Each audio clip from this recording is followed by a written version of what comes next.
in the middle of a hot flash. You'd be waiting a while. I gave you 3 extra minutes. You give me 3 extra minutes to deal with it. We were supposed to be live at 1. Bucks. It's either during a hot flash or after a hot flash. There's no happy medium. No, there isn't. And today I just went upstairs and went and got myself a sweater because I was freezing.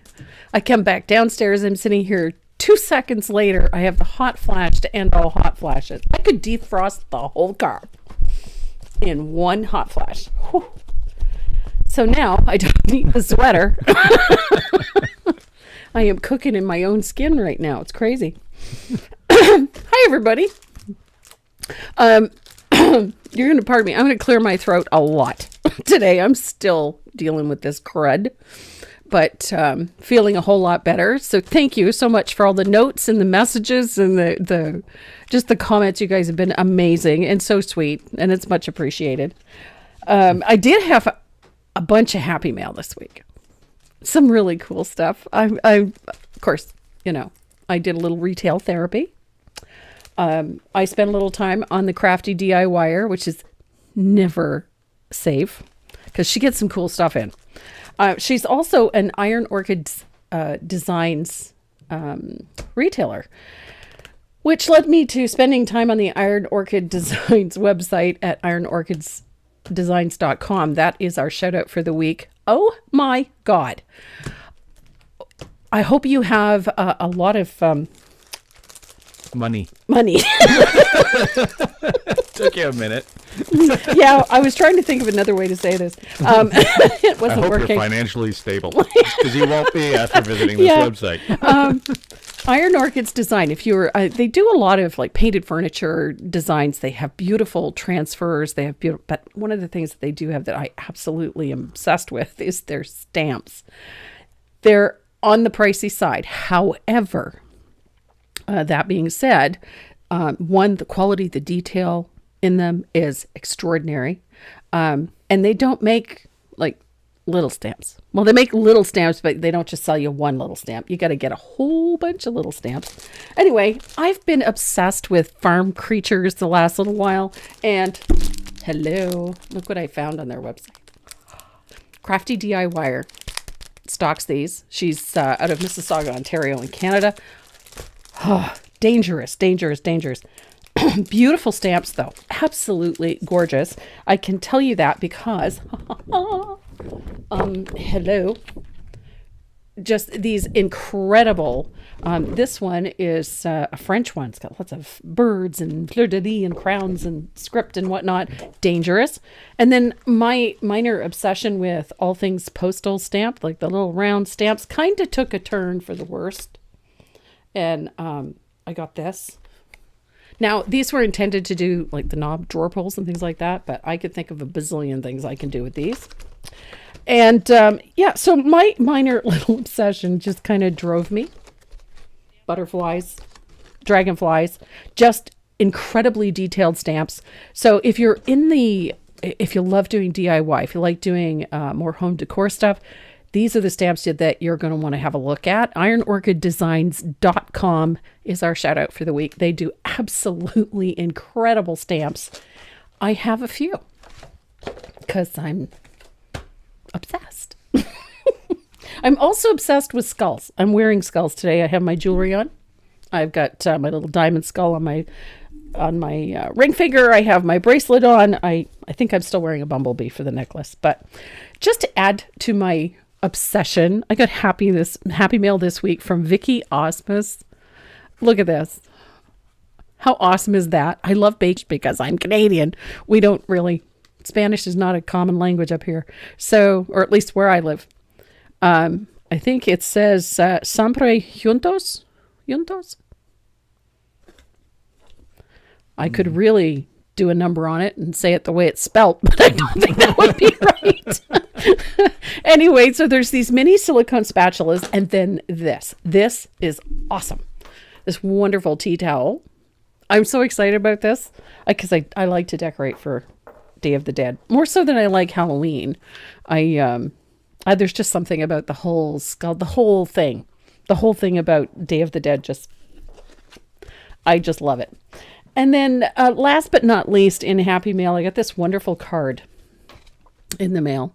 This wonderful dynamic swipe of colorful paint. The card is the card itself is from Jane Goodall Institute. I'm Chimpanzee Rehabilitation Center. These are actually done by the chimpanzees. And then any funds that are raised from it go towards their care, which I think is really cool. It's a really beautiful card, and obviously the profits from it go into a really deserving thing. But there was a lovely note in here. Just some sweet wishes about our recovery from COVID and the YouTube channel. And at the very bottom, it says, I've donated to the Oregon Humane Society in Soot's memory. And if you don't know who Soot is, she was our sweet little kitty that we had here in the studio. The diva. Our little diva for the longest time. And we lost her this fall. So, and this was from Stacy Hall. Stacy, thank you so much. You made both of us a little misty. We appreciate your donation in Soot's memory. Great deal. And I absolutely appreciate this lovely little note and this beautiful card that you put it in. So that will go with the rest of my little things that I keep. I'm a terrible Hoarder. I'm not a hoarder. I need those things. I'm not a hoarder. I purge. I get rid of stuff. You do purge. Yes, I do. But I'm very, what's the word? Sentimental. I'm sentimental, yes. So, I mean, the china cabinet is full of things that people have given me over the years. And I have little bins and storerooms and little suitcases. And then I put all of those little lovey things in because I'm sentimental that way. And I don't throw out cards. I keep them. I'm terrible. So, sent us 200 stars just before we started. Nice. So, those are going off to the puppers. Yep. She says, good morning from Amarillo, Texas. Wow. There's the one place in Texas I've never been is Amarillo. Amarillo. I haven't been to Amarillo. I've been to El Paso. I've been to Houston, been to Dallas. I've been to a few places in Texas, but not Amarillo. Amarilla? Amarillo. Isn't that a drink? That's sarsaparilla. Amaretto? Amaretto is Italian. I don't Stay know. with the tour. It's a beautiful day here in Manitoba. Is it? How'd you manage that? Yeah. Who'd you bribe? Who'd you bribe? How much snow did you have to clear away? It's Manitoba. We spent 10 years in Winnipeg. Winterpeg. There's a reason they call it that. You spent 10 years in Winnipeg. Yeah, I spent 10 years. Renee spent a little longer. Great city, though. Oh, Miss Daniker says, good morning, Tracy and Renee. Raffin and I are here and send all our best wishes from sunny but cold Wisconsin. Wisconsin? Wisconsin. Poor Deb. I've sent out. I think I'm getting to the point now where Deb's address is, ingrained in my head because I've been filling out that name a lot lately. It's okay. I love it. I'm glad. Tara L says, please purge in this direction. Oh, I don't know that you'd really want that. Yeah, it's not a good idea. We need search and rescue dogs. Yeah, it's. I am notorious for collecting art supplies. Just Notorious? A few. Notorious. Okay. Yeah. Not addicted. Yes, I am obsessed. I love art You're supplies. avoiding the one word. Addiction? Addiction. I didn't avoid it. But it is addictive. I love it. Did you know Winnipeg is the Slurpee capital of the world? Yeah. Yes, we did. Coldest place on earth. Yep. And everybody likes the coldest treat on earth. Yep. Weird. Just looking here. Kelly Albright Cave from North Carolina. Hi. The leaves are at peak, beautiful colors. Ours are all done. We had some rain and some wind this past week, and it's pretty much stripped the trees bare. So all of the pretty colors that we had even a week and a half ago are done, which is sort of depressing because November is my least favorite month. November, I hide in my studio and I create. Why are you here and not at OKC? Why am I here and not at OKC? That one is simple. One, COVID. I had COVID and still am not completely recovered. I'm going into week 5 and I'm still having symptoms, sore throat, headaches, the whole bit. So yes, COVID. I'm good. Yeah, I got my taste back. Everybody, yeah, Renee got his taste buds back. I got mine back, kind of. Kind of. Kind of. Can you drink cranberry juice? I can drink cranberry juice. It no longer tastes like moldy water. No, there we go. Yeah, it was just awful. Everything. Blech. I was so happy when I got my taste buds back. Yeah. It's like the one thing I cherish. Everything else can fall off and... God forbid, don't mess with my food. Yeah, don't mess with food. Food is... Pardon me. That's how people go into deep spiraling Depression. Yeah, I can see that. And speaking of food, we have we're doing blackened chicken tonight for supper. Oh, yes. I like. So yeah. So it's been marinating for 2 days. Oh, whoa, whoa. Whoa, whoa, whoa. Chat just went crazy. Yeah. Okay. Calm down. So, where was I going with that? I don't know. Yeah, well, you mentioned food and taste buds, and it just sort of naturally progressed from there. Yeah. It's a horrible segue, but giveaways this week. Yes. Yeah. We have 3 beautiful sets of Dynasty Faux Squirrel brushes. 5-brush set. Yeah, it gives a good shake. And they're going to be packed in with some other goodies from Renee and I. And you're getting an art stuff bag. So, some fun stuff going out. The value of the brush set's about $45. There's a rigger in there. There's a dagger striper in there. There's fan brushes. There's extreme liners, some nice long liners. So yeah, so you've got a nice little brush set coming your way. We have 3 of those to give away. To get your name in the drawing, all you have to do is hit the like button and share the, pardon me, good heavens, share. And your name will go on the list. Renee will pop all of those names onto the wheel this afternoon, and 3 of you will win some of those pretty 5-brush faux squirrel sets. Nice. Yeah, I think they're nice. So, Jessica Killoran's daughter said, Tracy, give me my mother back. Okay. No. She's mine. We like her almost as much as you do. Oh, Deb got hers. She got her art stuff bag. Deb Daniker. Oh, right on. Yep. She, I like sending out little goodies. The art stuff bags, I make those myself. So they're fun. Just a fun thing to store your brushes in or your painting tools. And just a fun thank you for watching us every Saturday. We appreciate it. Which brings me to next Saturday. There will be a video posted, but we will not be live because I am teaching at the Art Waves fall convention.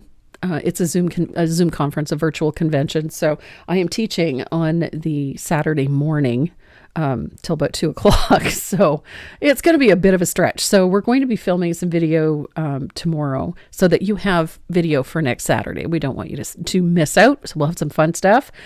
On November 1st, the pattern for the 12 Days of Christmas Live will be available. You'll be able to download that from the website. And speaking of the 12 Days of Christmas, I got more goodies this week. You got more goodies? I got more goodies. I got some beautiful surfaces from Southern Ridge Trading. Oh my God. It's a Christmas tree farm sign. It's beautiful. It's got a truck. It's fully dimensional. There's trees, there's trucks, it's awesome. I think it's worth about $40 or $50. Beautiful piece. Plus there's another frame piece in there. Gorgeous. Got some goodies from Decor Art to give away. We have a water marbling kit as one of the giveaways. Wow. And those are worth about $35 to $40. So we have one of those. We have so much stuff to give away.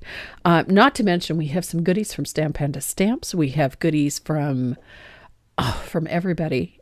Country Bear, Wood in Sherbrooke, Quebec. We have stencils from M Square, myself and Sandy McTeer. We have stuff from paintingwithdeb.com. We have stuff from Cupboard Distributing. I think I said that one. And of course, Dynasty Brush. We have loads of goodies from them. So for the 12 days of Christmas, there are going to be lots of giveaways.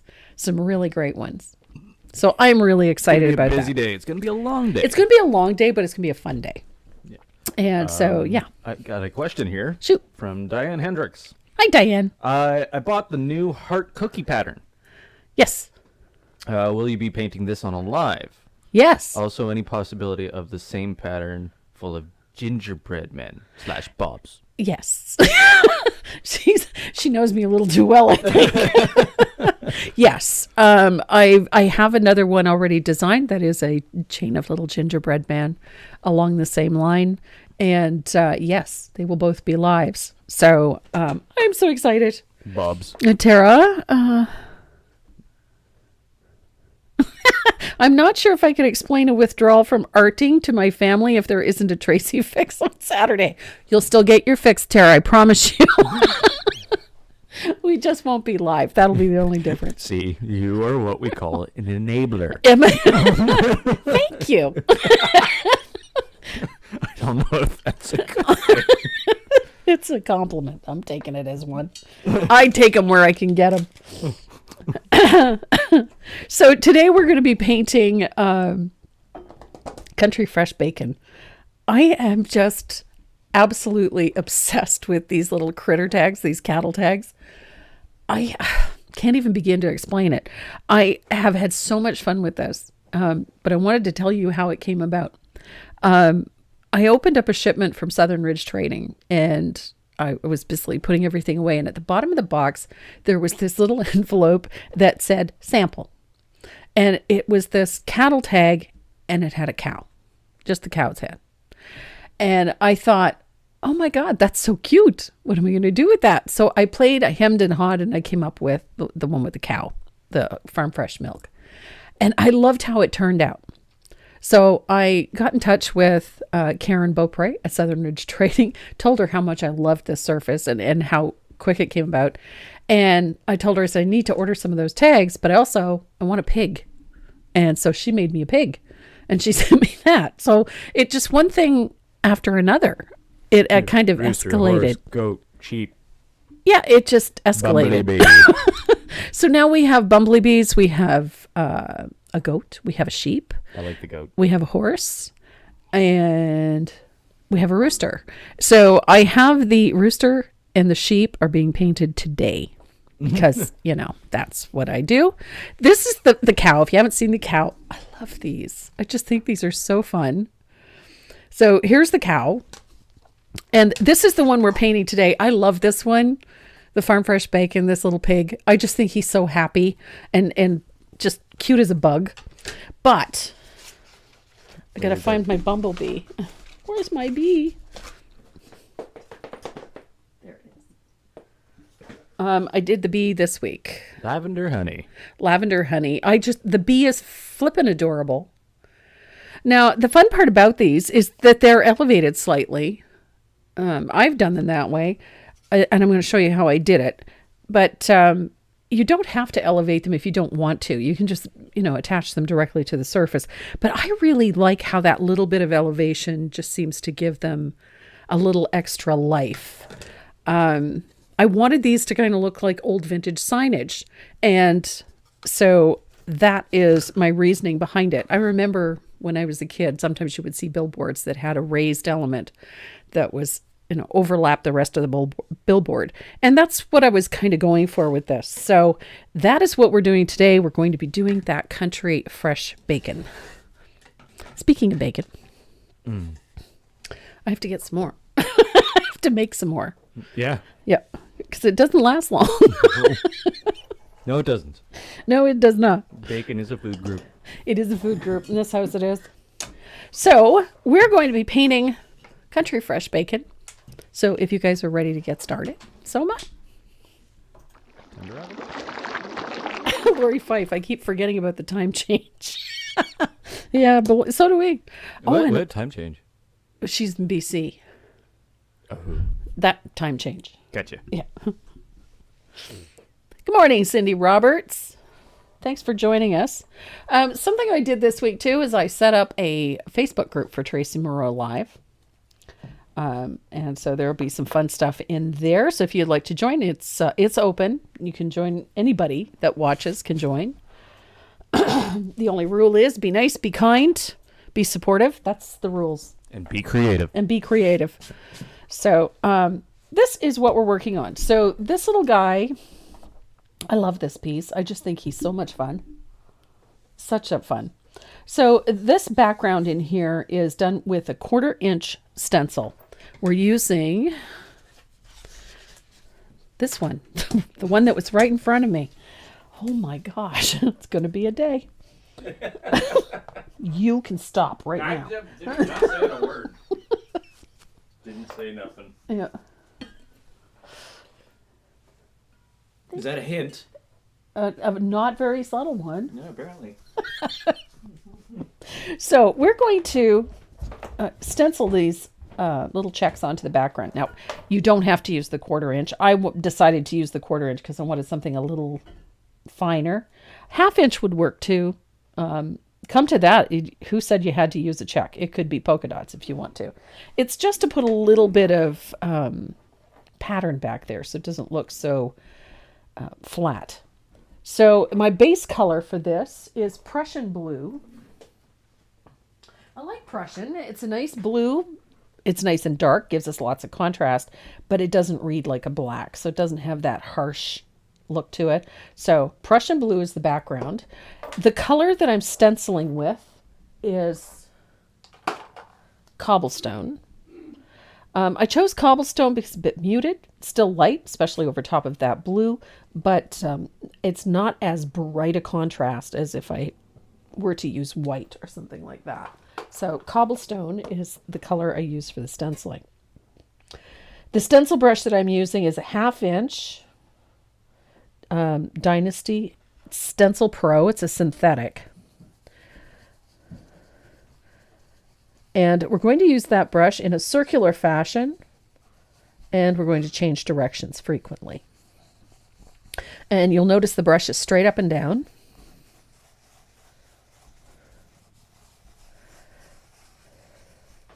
And we are not looking for fully opaque.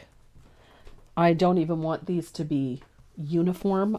Just to get a little bit of color down there. Your brush should be almost dry. So light touch, brush straight up and down, circular fashion, change directions frequently.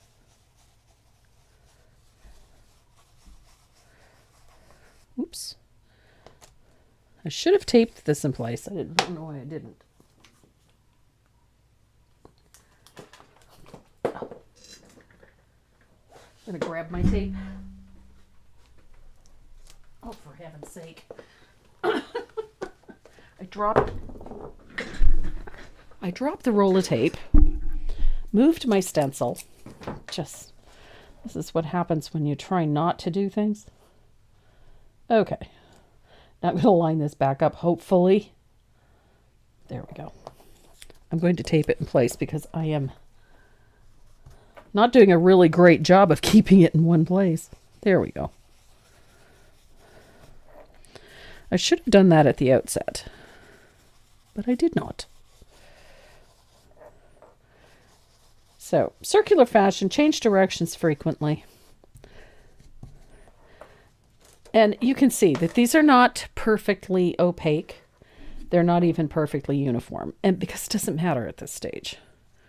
So I'm just going to line up my stencil so that I can get back around all of these little squares, tape it down.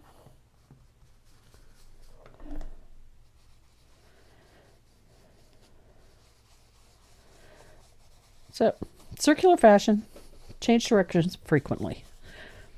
Now, if you've never watched us before, there is a reason why I say change directions frequently. If you continuously put the color down in one direction only, the paint tends to gather on one side of the stencil, and then it'll reach a point where there's just too much paint and it'll bleed underneath. And you don't really want that. You want nice crisp lines and crisp edges. So change directions frequently, you get a more even distribution of the paint, and then you don't run the risk of it bleeding. So I've just got a little space over here on the side that I want to take care of. So I'll just line my stencil up.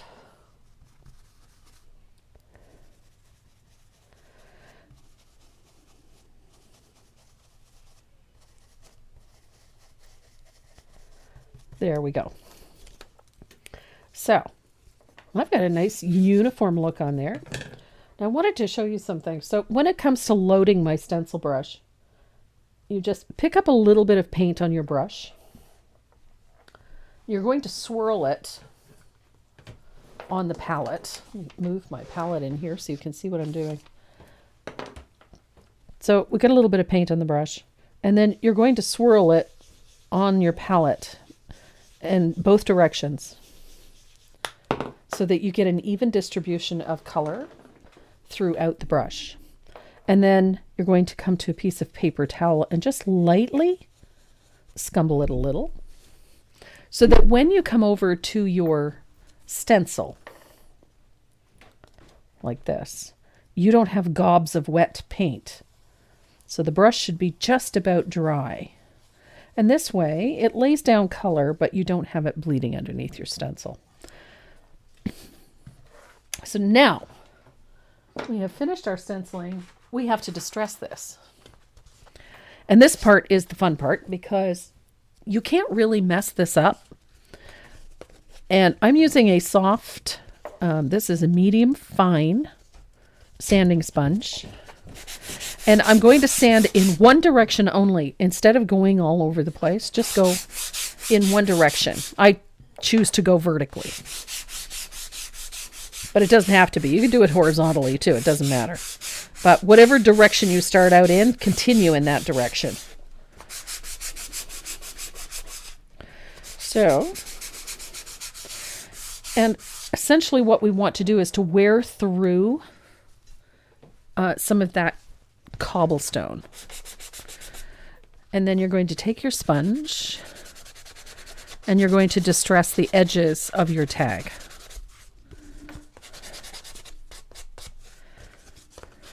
Just like that. There's a strong possibility I might be working on Christmas too. I know. I'm the new guy. Yep. Still have the new car smell. So you're going to take a piece of shop towel or paper towel and you're going to wipe off the dust. Okay, I'm not freezing anymore. Now I'm cooking again. $3.50 for 4 hours. That's about right. What size stencil pro do you usually use? My favorite is either the 5/8 or the 3/8. Sorry, or the no, it's not. It's 5/8 or the 1/2 inch. The 1/2 inch is usually my go-to. I just find that it works with most of the M square stencils based on the size. So the 1/2 inch tends to be my favorite. So. Zalowski? Okay. So Robert Jane Keating Zalowski. Okay. Just sent 200 stars for the puppers. Nice. Thank you very much. That's a name. I just took just a little bit of water just to wipe the dust off. I'm going to dry it. It does two things. One, you can see where I've worn through. Gives that a nice distressed look. I like it. Gives it a nice worn look. And then you're going to take your favorite angled shader. I've got my beat up black gold one. I love this one for aging. And we're going to take a nice wide float around the outside edge with a little bit of asphaltum.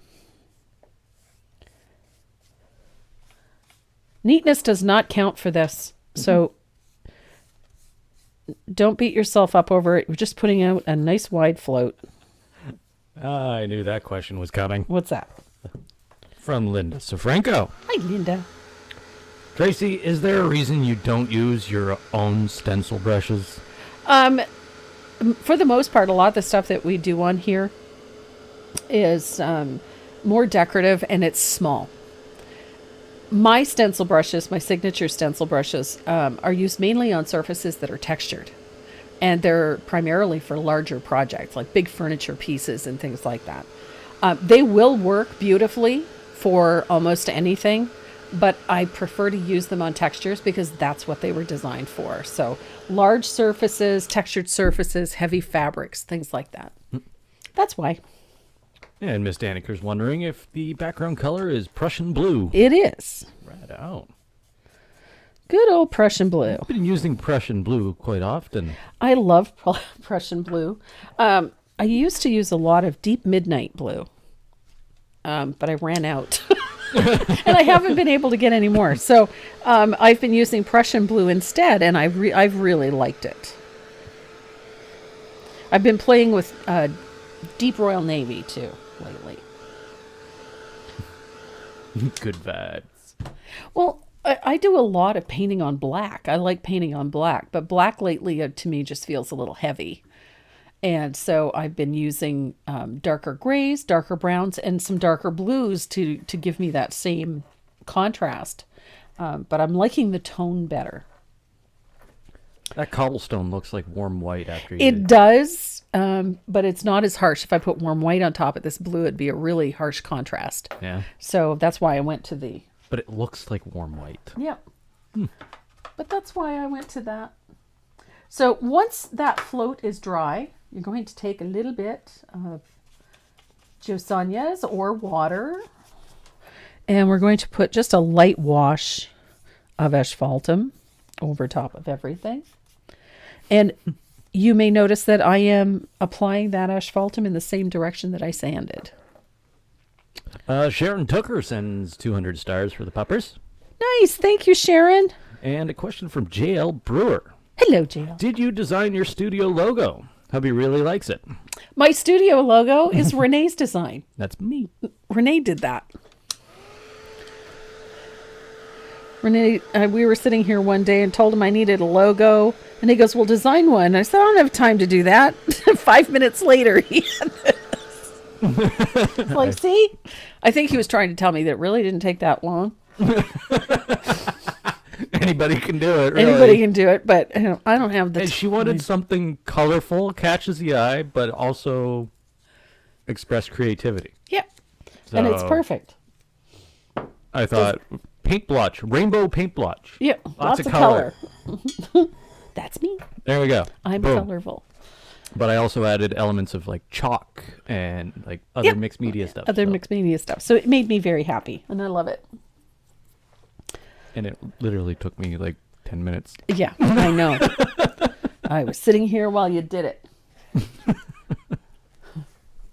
The only thing I needed was a text or a font. A font. Yeah. And it didn't take us long to figure that one out. So we've got our lovely little piggy, and we have our tag. I've already got my line drawing on here. So you can see how this is going to come together. This little guy will be here, and it'll work if you just glue it on. But I think when you see how this is done, I love the elevation. It just gives this piece a bit more character, a bit more interest. Having that elevated little face hanging over there. It worked really well for the cow. So I continue to elevate them. So this is what we're going to be working on today.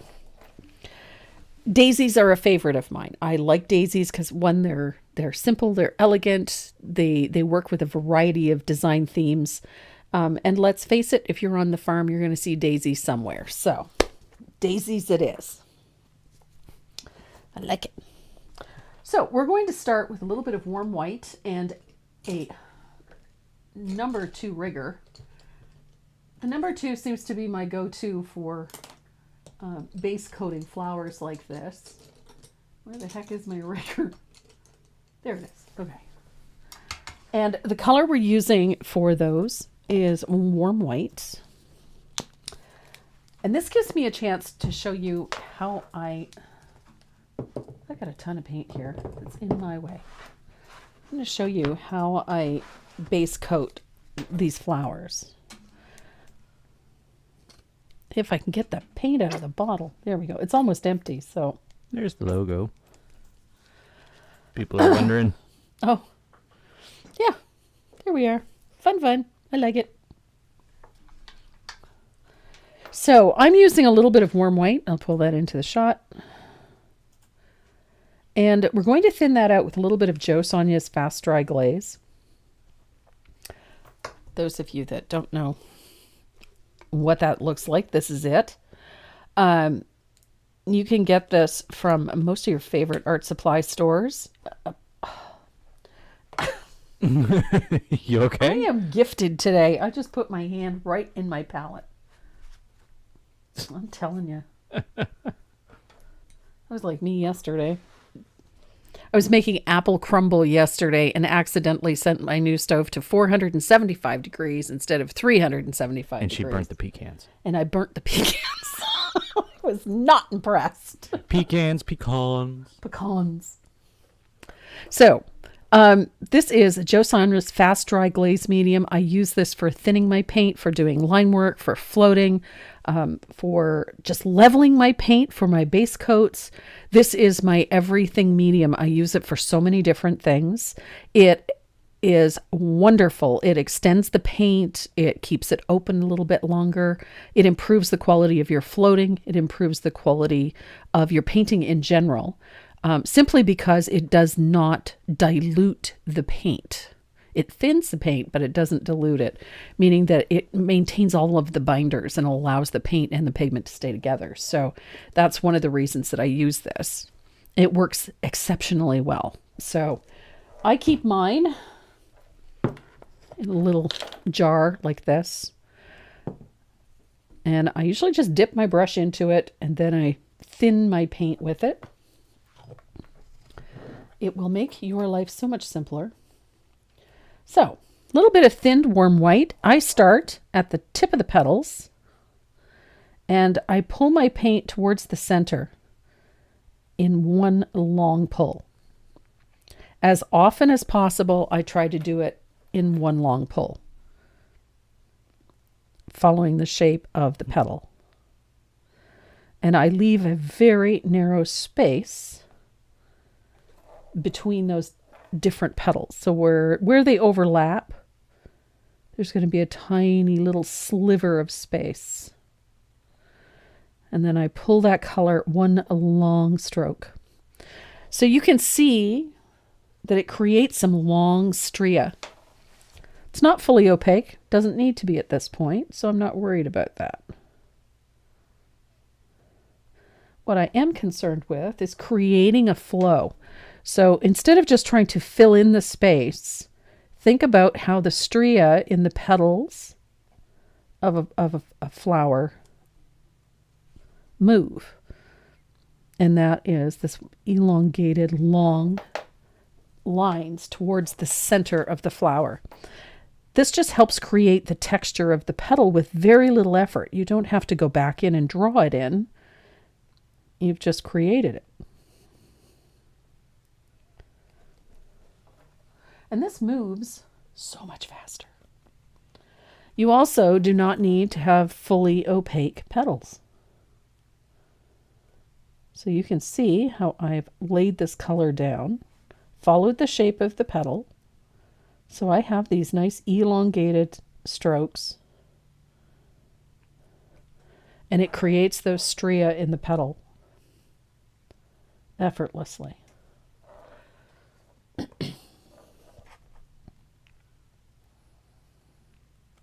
Now I'm using a number 2 rigger. You could use a round to do this if you're more comfortable with a round, but I like my rigger.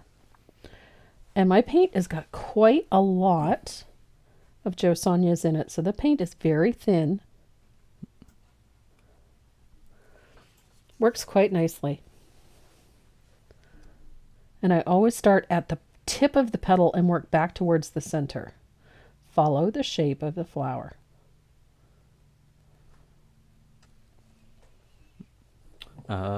Tina's wondering how you dispose of your paint water. My paint water, we just put it down the drain here, but I throw in a spoonful of brush cleaner. It just helps move things along. And when you're cleaning out your paint water, dumping it, don't add hot water to it, just cold water.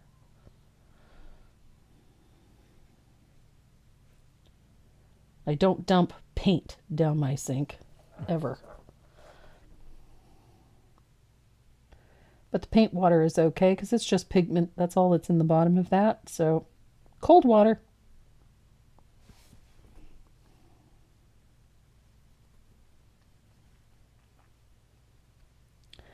Anything made with acrylic should never be dealt with hot water because it has a tendency to harden the acrylic. Just cooks it, makes it stick. Started at the wrong end. There we go.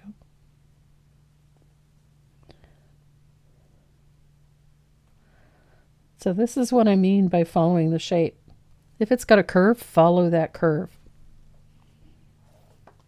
So in the end, by the time you're done base coating, you should have pretty nice looking flower.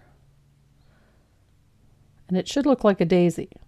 I would hope so. Well, That's what you're painting, right? yep.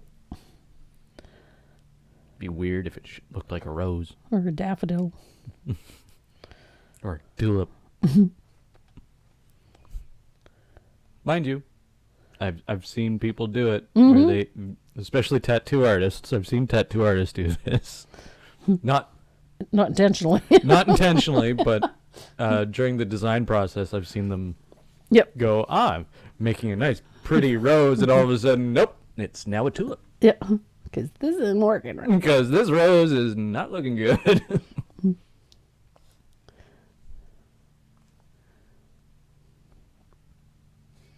But you'll find, if you want a nice realistic looking daisy with all of those little stria, when you're laying down that undercoat, that first coat, pull, just like I've done here, always back towards the center and following the shape of the petal.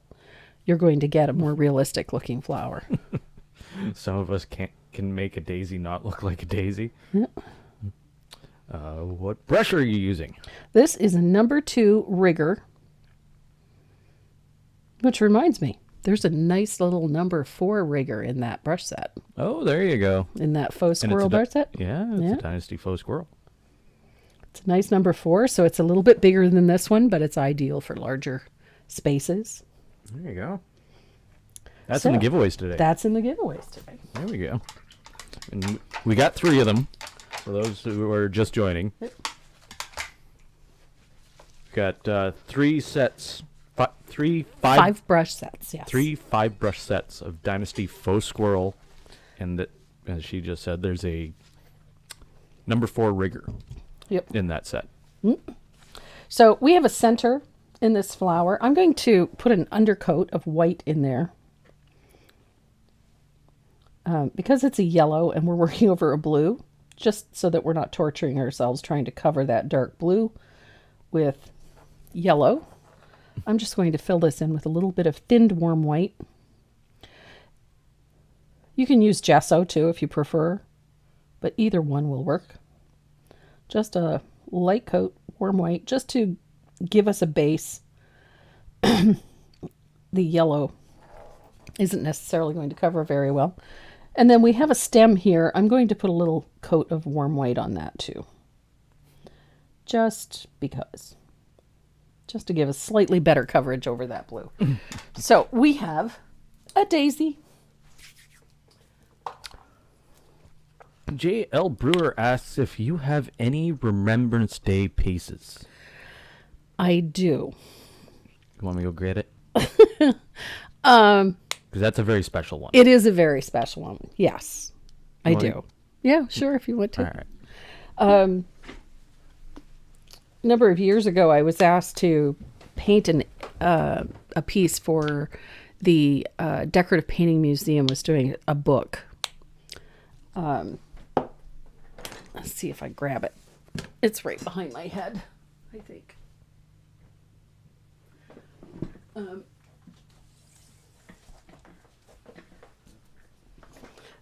This book. This is a collection of hand-painted angels presented by the National Museum of Decorative Painting. It was an honor to have been asked to do it. But Remembrance Day, we are a military family. And I come from a military family. My father was in the service for close to 40 years. And so I painted... I'm going to switch cameras. Are you?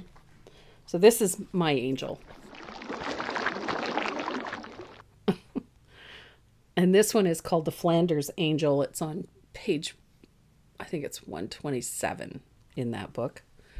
So this is the Flanders Angel. It's covered in textured poppies here and all around the base. And then that field of poppies changes over to a battlefield on the other side. So there is a soldier. So that is my contribution to that book of angels. This is probably one of my favorite pieces that I've ever painted. I'm quite proud of it. I dedicated it to my father and of course to my husband and my son. But that is my Remembrance Day piece. It is in the 100 angels from the Decorative Painting, the National Museum of Decorative Painting. Let me give that back to you because that puppy is a little heavy. And the written instructions for her are on the DVD that's included in that book. I think it's 127. I don't know. I can't remember. It's been a while. Here, I'm gonna. I can't remember. I see the DVD. Yep, there's a DVD in there, right there. That's disc 2. There's 2 discs. I don't know where it is. Anyway, but I do have, if you go into I think it's still in the free downloads. If not, I will post it later today. But there is a small poppy pattern in there as well for Remembrance Day. Apparently, I have lost the ability to count, too, because I'm going totally in the wrong direction. Good grief.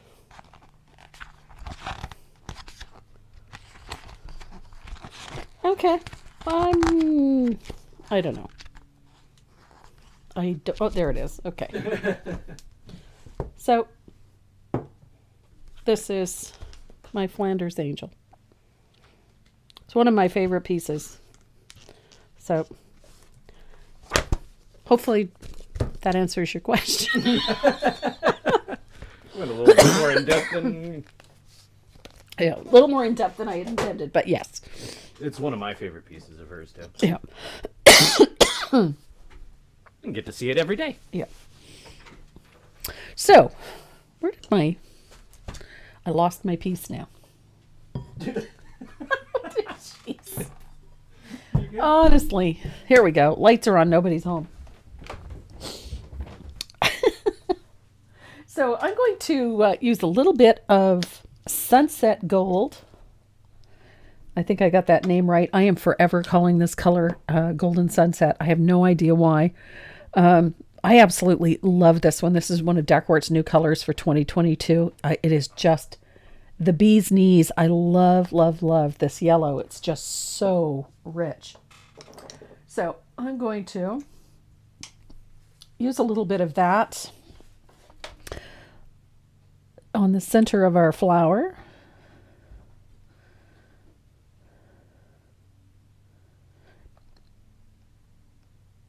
And fill that in.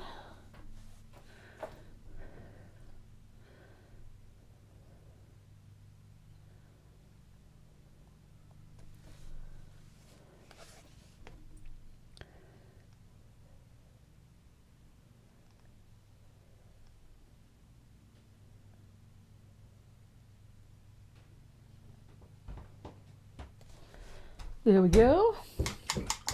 I love that yellow. It's just so vibrant, so rich. Cover's really nice too, considering it's not a very opaque yellow.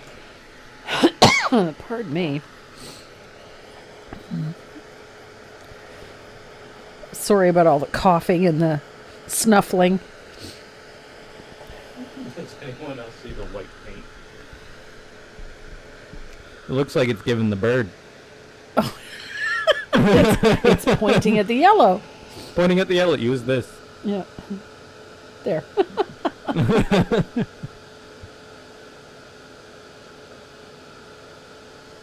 Now you're just having fun. Now I'm just playing with it. There we go. Just thought that would be the last thing. Why is your palette flipping me the bird? Renee, does my name show up on your screen? Yes, Judy, it does.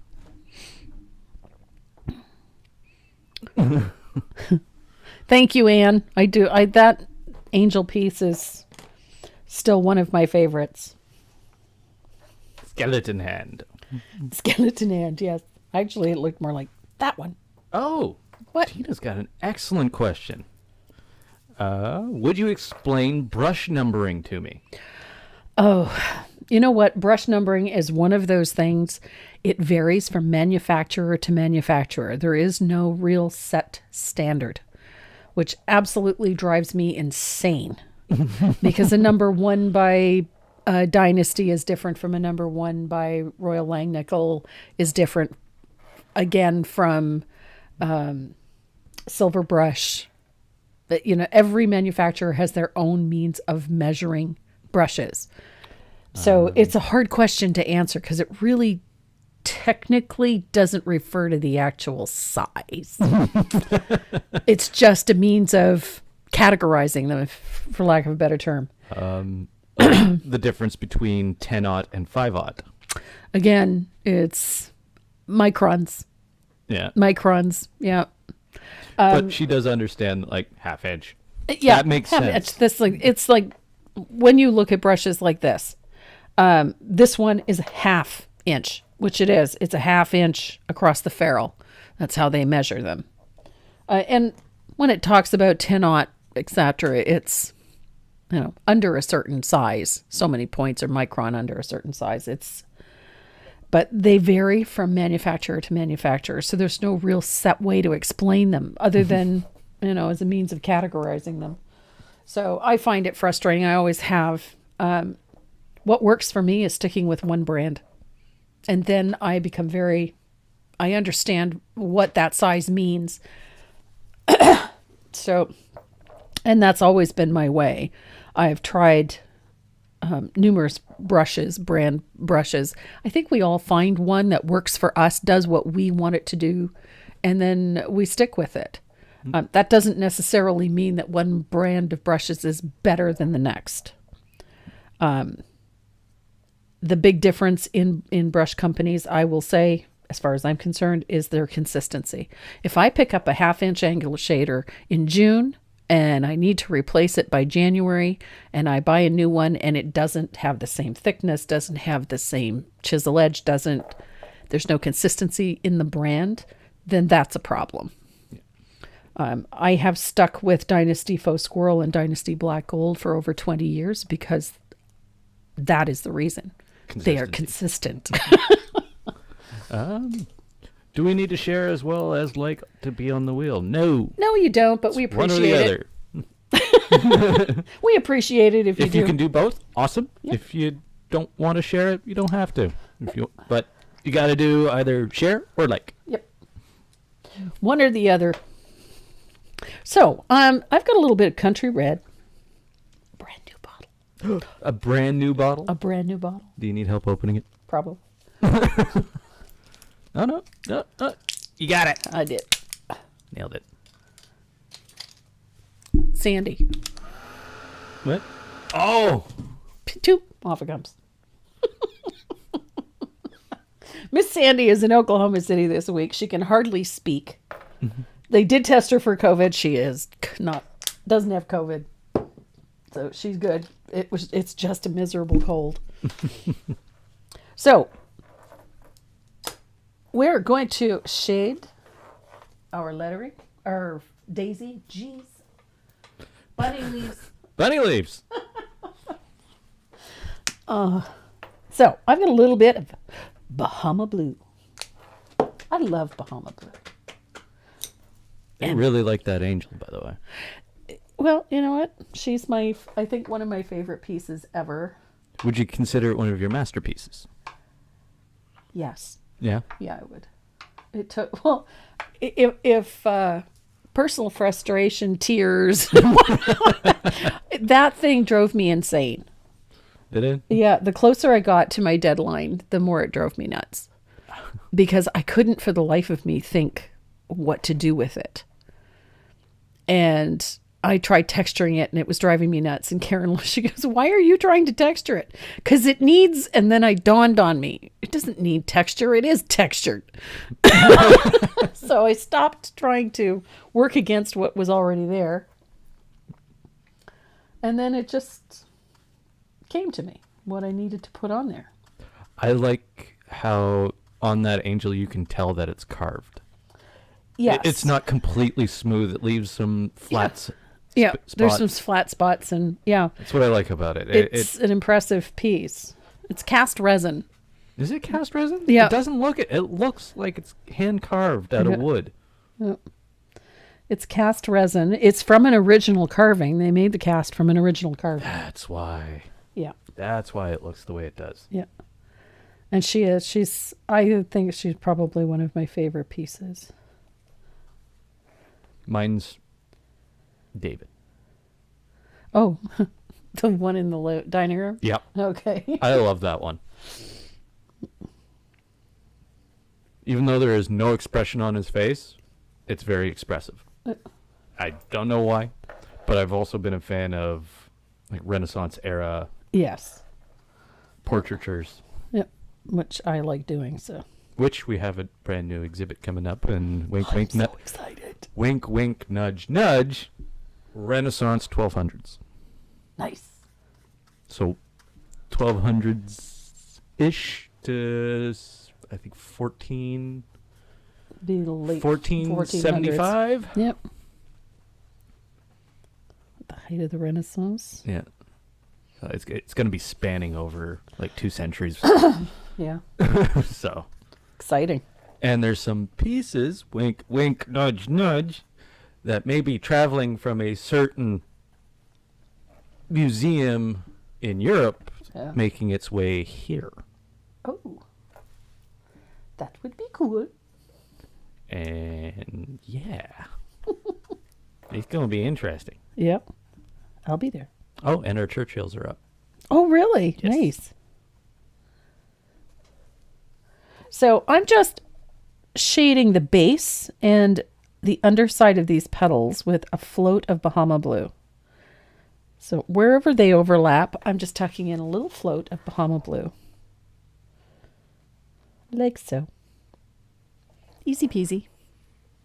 There's another question. Did I miss a question?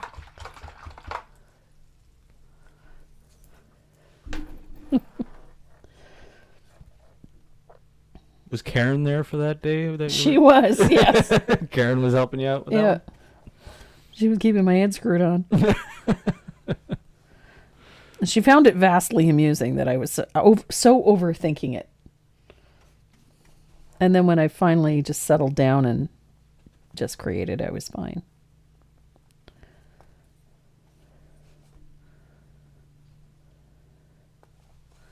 And I think we all have artists that we admire greatly.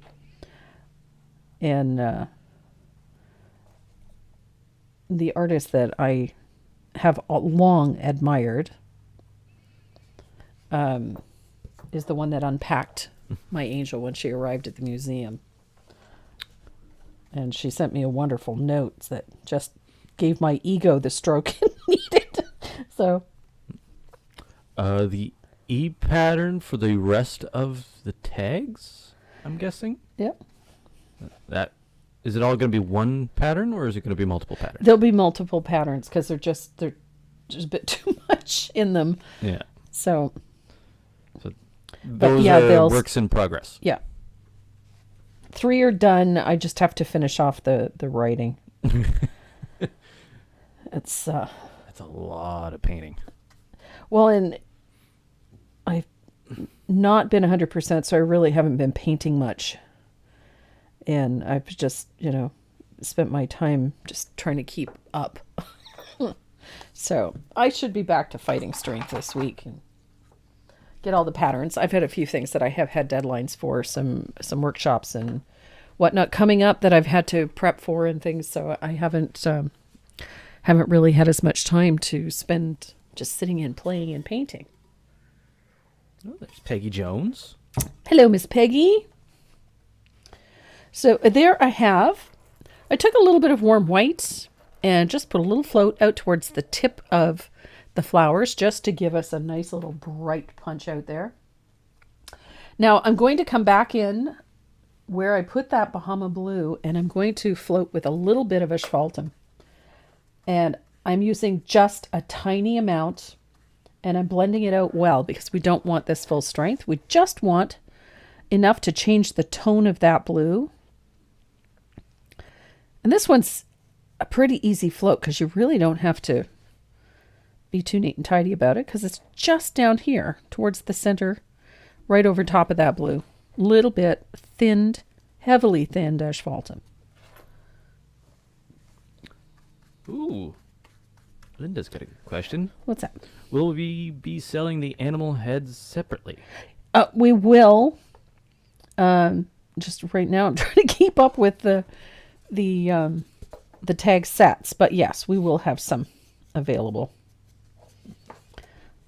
When is the bee pattern on the website? It will be up on Monday. Monday. Yeah. Monday. Yep. Same If I day can for- get it done, I will get it up sooner, but I'm just trying to get my 12 Days of Christmas piece pattern finished. So I love that one. It's so pretty. I got a funny story about what happened at work. Oh.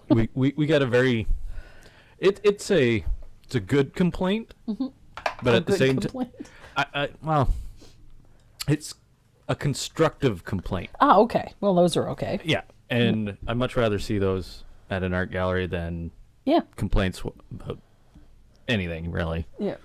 And I have to agree with them. She loved the fact that there was such a variety of art throughout the gallery. Uh-huh. However, how it was organized and placed was a little disconcerting. Okay. You shouldn't have Renaissance era paintings and portraitures, everything from Turner to something from the 1400s. Mm-hmm. And then on one wall have something done by an artist from Calgary in 1993, all in the same gallery. Oh, see, and I think I like the diversity myself. But I'd have to agree it's a little bit of an organization thing. yeah, but We did have to tell her the only reason that one painting is in that room is because it's the only wall that it fits on. yeah. Yep. I mean, ordinarily galleries will keep, like with like, Yeah. Ordinarily. But what it comes down to is one, space, allotment of space, but it also comes down to you can't have 3 paintings in one room. Yeah. It's, you have to be realistic about the space that you're working with. Yeah. But the one gallery there is got everything from the 1300s all the way up to, Yep. Turner being one of Yep. the oldest paintings, Yeah. or not oldest, newest Yeah. in that category. Yeah. But then directly across from it is My Father's House Yeah. by Attila. So, and that's a big painting. Yeah. So, I've taken a little bit of orange flame. Just needed a bright orange just to shade that center a little bit, give it a little bit of life. And then I'm going to come in, much like I did with the asphaltum over top of the blue, I'm going to come in and just deepen the shading here with just a tiny bit of asphaltum. I don't want it super dark, but it's just enough to deepen those colors. And so our daisy is looking pretty good. So I'm going to grab a little bit of green. We'll finish out that stem. Just want that paint nice and dry. Now, the green that I'm using is Lush Green. This is another new color from Decort. I'm a fan. I love this green. Might have to bring that over so they could see that green. Oh, like actually out of the bottle. Oh, out of the bottle on the palette. I love it. Did you? Just dropped my rigger right in the paint. Here we go. So just to give you an idea what it looks like, it's just gorgeous. It's a nice, rich, earthy green. Love it. It's one of my faves. This and antique green. They're in that same family.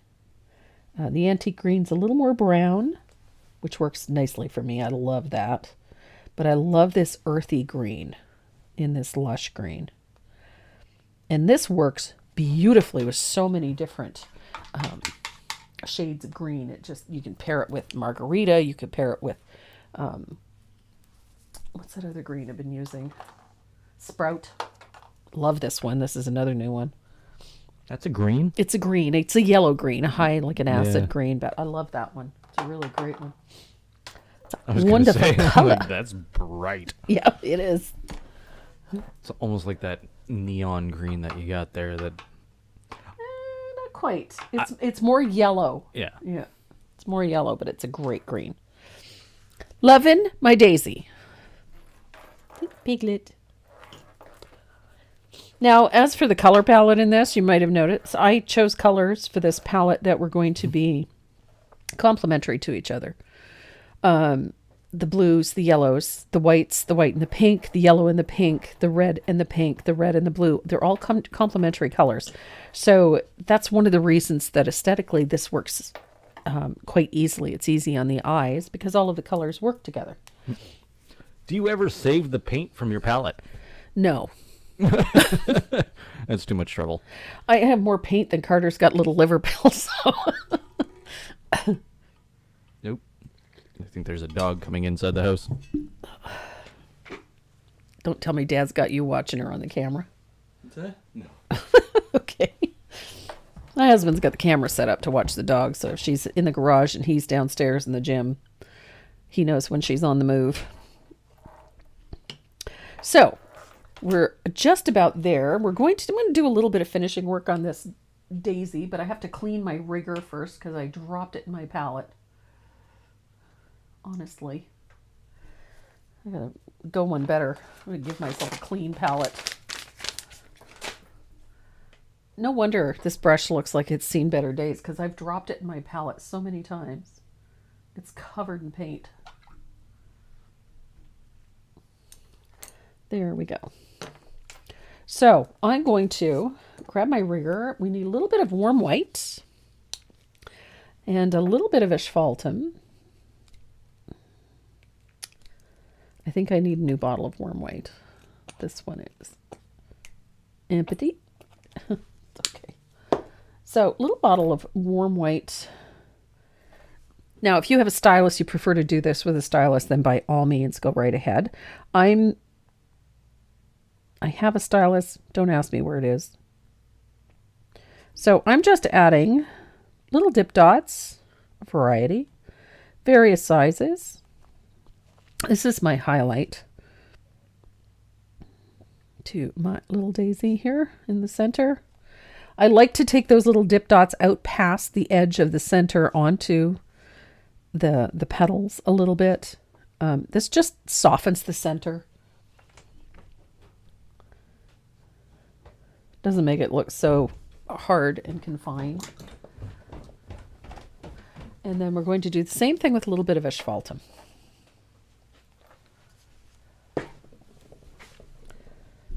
No puppers. I just heard things. Yeah, you were heard things. Heard stuff. So in those open areas closer to the foreground, we're going to put in those little dots of asphaltum, and in the center. And again, this is just to create a little texture, a little shading. And then again, I take those little dip dots out past the edge onto the petals. Just a little. Don't need a ton of it. Well, there's 2 places you can order these surfaces from. Yes, you can. They are available on my website, and they're also available from Southern Ridge Trading at chipboard.ca. I think we still have some on the website. There might be some. And I'm pretty sure. If we're out of stock, you can get them from chipboard.ca. Yep. They do ship to the States, yes? Yes. Yes. So, I'm rather happy with my daisy. Are you? I are. Couldn't paint my way out of a wet paper bag yesterday. No. Just was not feeling well. Yes, the pen.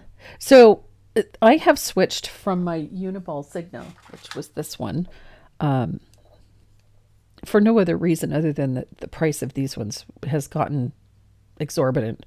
Not the pen themselves, but the shipping costs have been insane. They just nuts, almost doubled in less than a year. So I went looking for a more affordable replacement that will do exactly the same thing. These ones actually are the giveaway. There's one of these in the giveaways. This is the executive version of it. I was fortunate enough to get a case of these for giveaways, which was very generous. They're beautiful. They're 0.38, just like my Uniball Signo. They are a Sakura ink, just like my Uniball Signo. They have a stainless steel nib, just like the Uniball Signo. They move just nicely on the surface. They do everything that Uniball Signo will do. But this Just in a prettier package. Just in a prettier package. This is the executive. These are the giveaways they gave me.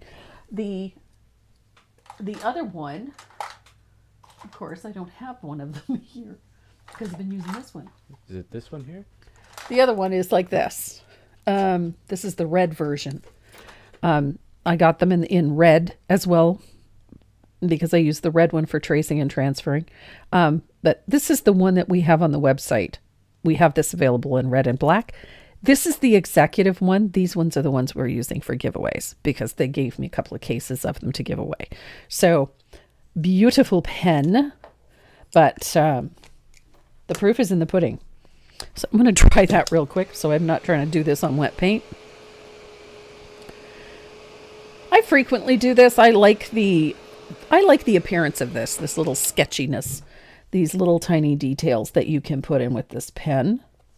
These little, that little outline. It's just a sketchy line. Super simple. Zooming in. This just gives the flowers a little lightweight. If you're more comfortable using a liner brush and some black paint, by all means, go ahead. I just like how fine that this pen is. That I can get that nice soft scribbly line with very little effort. That it moves so smoothly on top of that acrylic paint, which is a big deal. Do the pens come in different size tips? You can get them in different size tips, but I typically use the 0.38. This is a black gel pen. It isn't a marker, but it does have that really nice.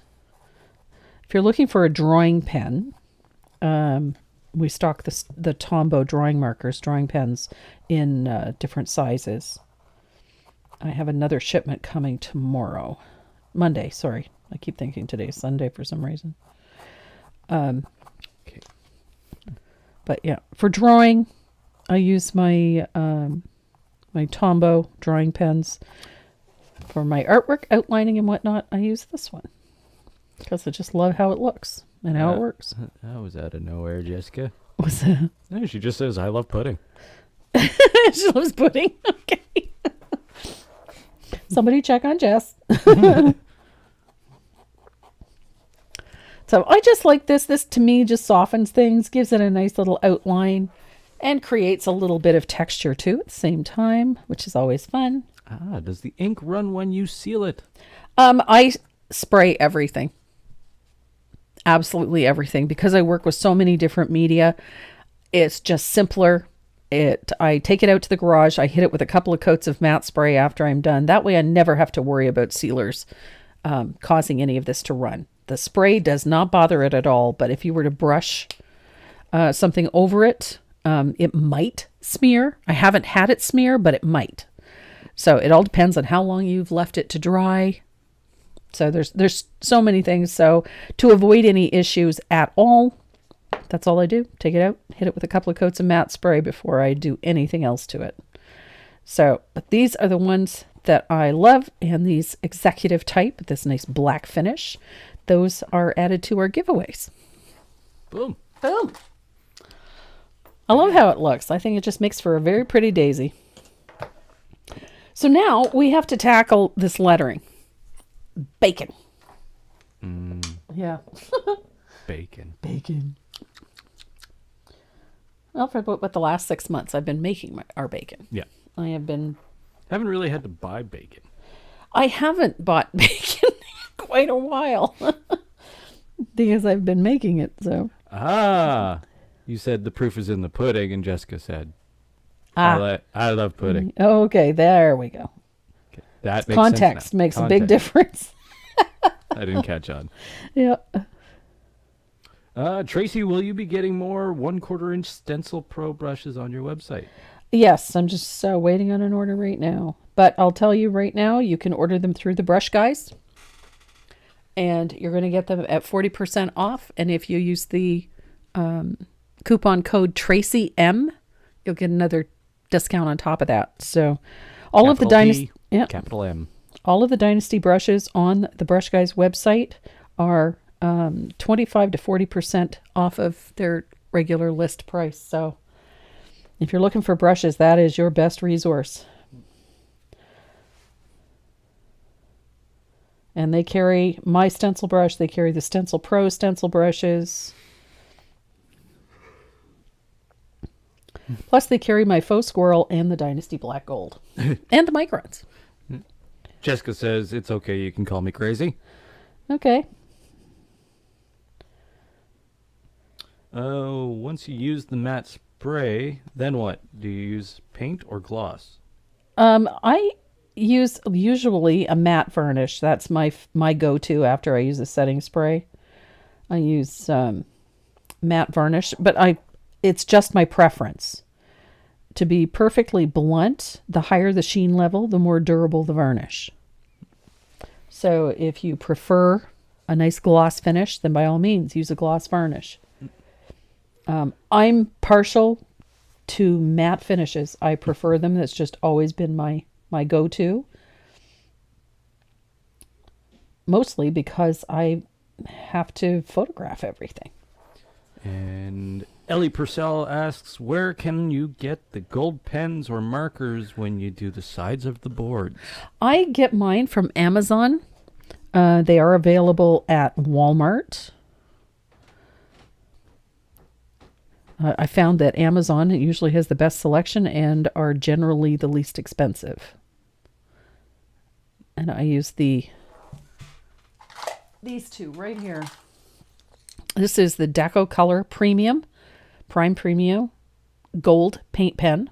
These are from Marvi Ushida. And then you can get them also in the smaller sizes. This is the extra fine.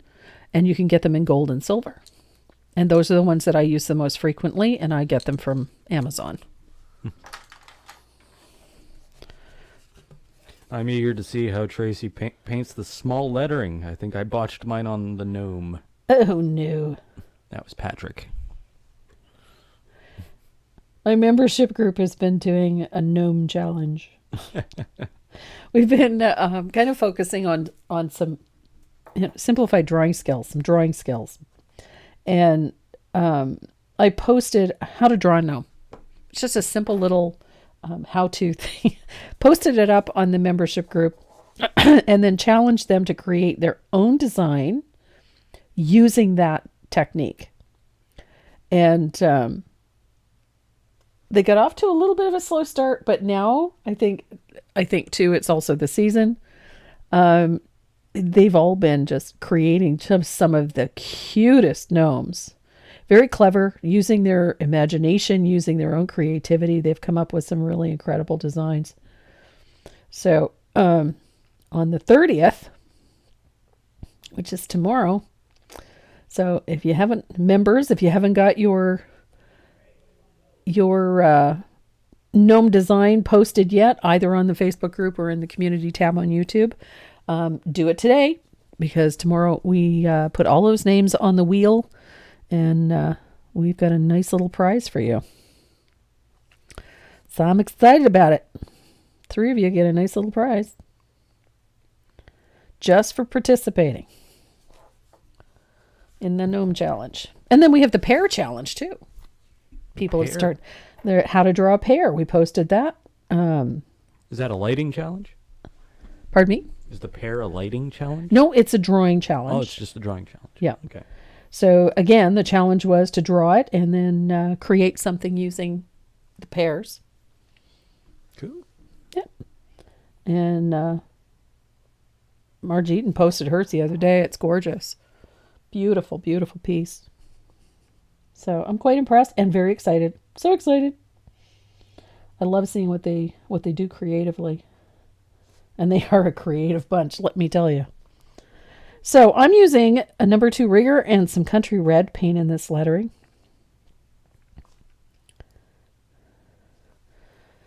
That red actually paints very nicely over top of that blue, so we don't really have to do a whole lot to prep the surface.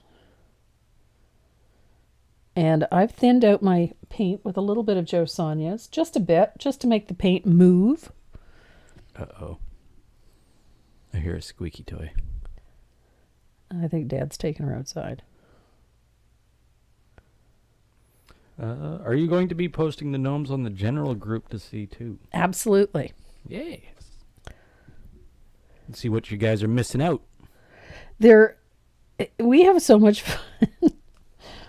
So this month is all about drawing. The month of November is all about drawing. So I've already posted a few things, resources for them to download from the membership section of the website. And I've got a couple of challenges coming up for you. So it'll be interesting to see how they handle it, because they always seem to rise to the occasion every time I give them a challenge. So it'll be fun.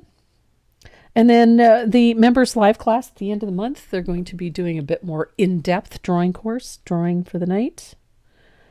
So they're going to need a few little supplies. Chances are most of them have what they need, but we've got a bunch coming in. So if you are short anything, we'll have everything you need.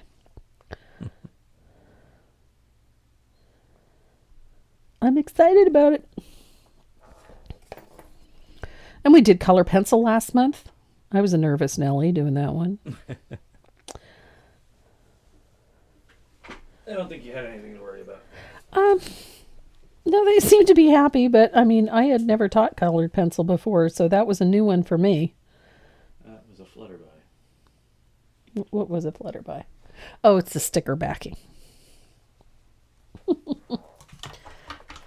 So, I've got bacon. I do like that country red. It's my favorite red for this type of thing. I love the tone of it. It's warm and rich and dark, and it's not bright. It's earthy. It's a great red. So I'm going to dry this. We're going to do a little bit of highlighting on the tops of these letters. We're going to be using a little bit of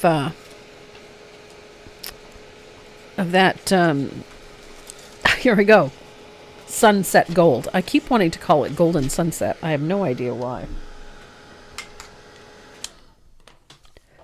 So, and then the little piggy is going to be a quick paint. He's not going to be hard to paint. So yes, we're going to use a little bit of orange flame, which is this color here. This one is DA315. This is my favorite orange. I use this one a lot. You can tell because this bottle is almost empty. And we're going to use some Sunset Gold, which is that rich yellow. Again, another color I just love. And these two work really well with our country red.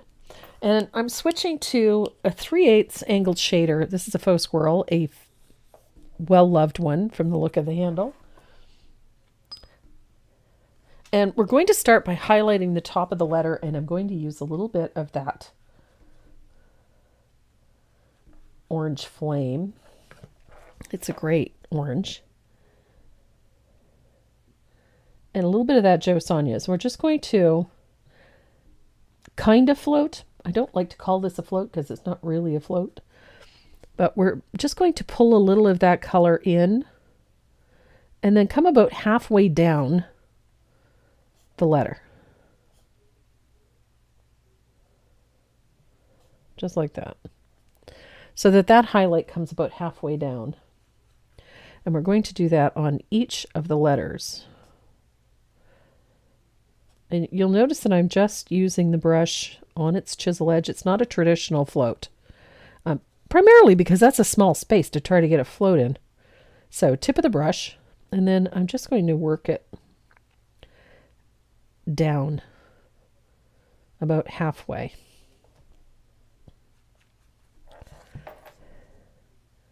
So you notice that the chisel edge of the brush stays vertical. Use the tip of the brush to pull that color along. Tip of the brush, and then just bringing it at about halfway down the letter. So essentially we've got dark red at the bottom, and then we've got this sort of a glow of orange at the top. Just a little.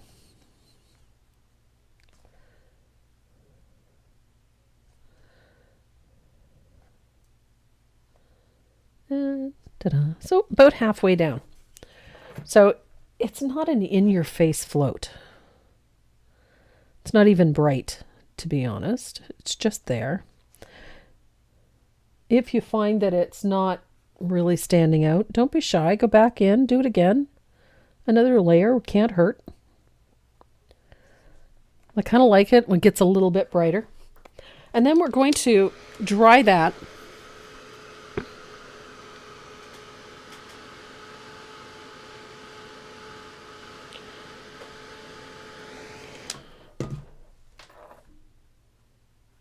And then I want to come back in. I want to amp this up a bit. So I'm picking up just a tiny amount of that Sunset Gold. I just want to brighten this float a little bit. This little highlight at the top of the letter. Just a little. So I'm not quite coming down the halfway. I'm about halfway down the halfway, if that makes any sense.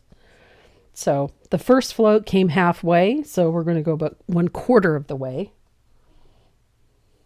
Halfway down the halfway. Jeez. It's like giving directions.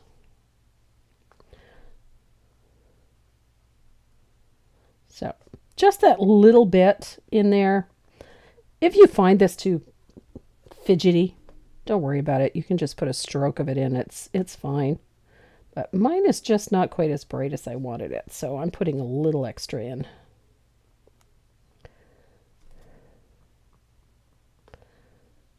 So there's our yellow.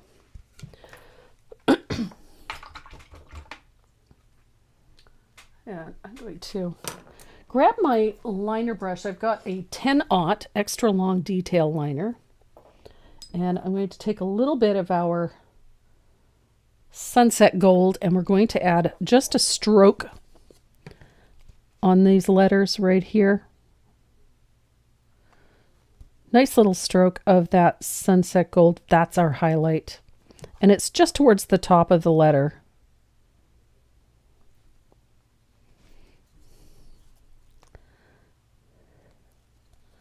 And again, towards the top of the letter on the O.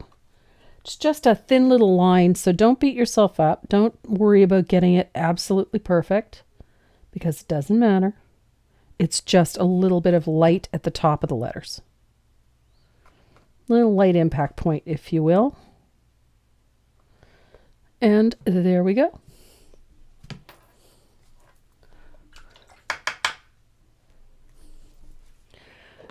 Now, of course, we have a lot of cleaning up to do in there. I'm going to grab my pencil because my lettering kind of got a little bit painted over. So I'm going to use my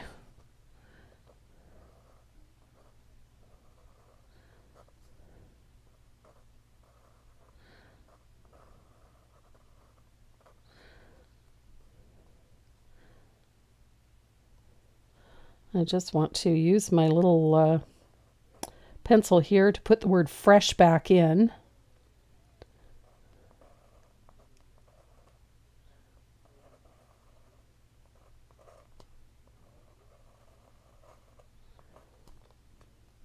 So I just drew it in carefully, and I'm going to grab my rigger. I'm going to switch to a 10-aught rigger. I want to go to a smaller one. Just so that we have a little bit of control. I'm going to do this with a little bit of warm white and that country gold mixed. So it's just a brush mix, a little bit of white, about equal amounts because I want a fairly bright yellow. I'm putting a little bit of warm white into it just to make it a little more opaque. And this part is super simple. We're just going to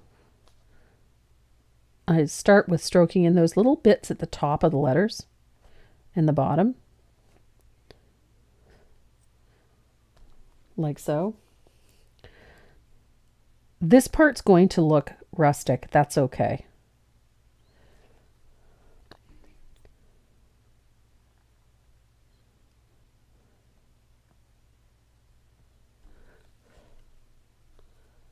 I do love this yellow. I just think it's so pretty.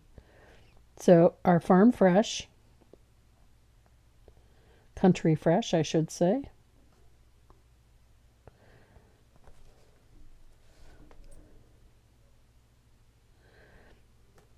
I've been noticing, doing a little bit of trend research. I like to see where people's interests are going and, you know, what other cool things we can do to inspire and give people some fun things to create.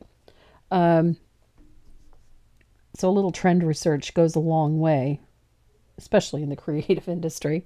So one of the things that I've noticed is that there's been a return to this vintage look, the farmhouse look that has been so popular in recent years. They anticipated that it would go away. It hasn't gone away, but it has changed a little bit. There's a lot of the more traditional country things showing up. So we see a lot of the buffalo check. We see a lot of that, but there's also a lot of the gingham, hence the check. The checkerboard is very popular. Seeing a lot of that showing up. A lot of the very simplified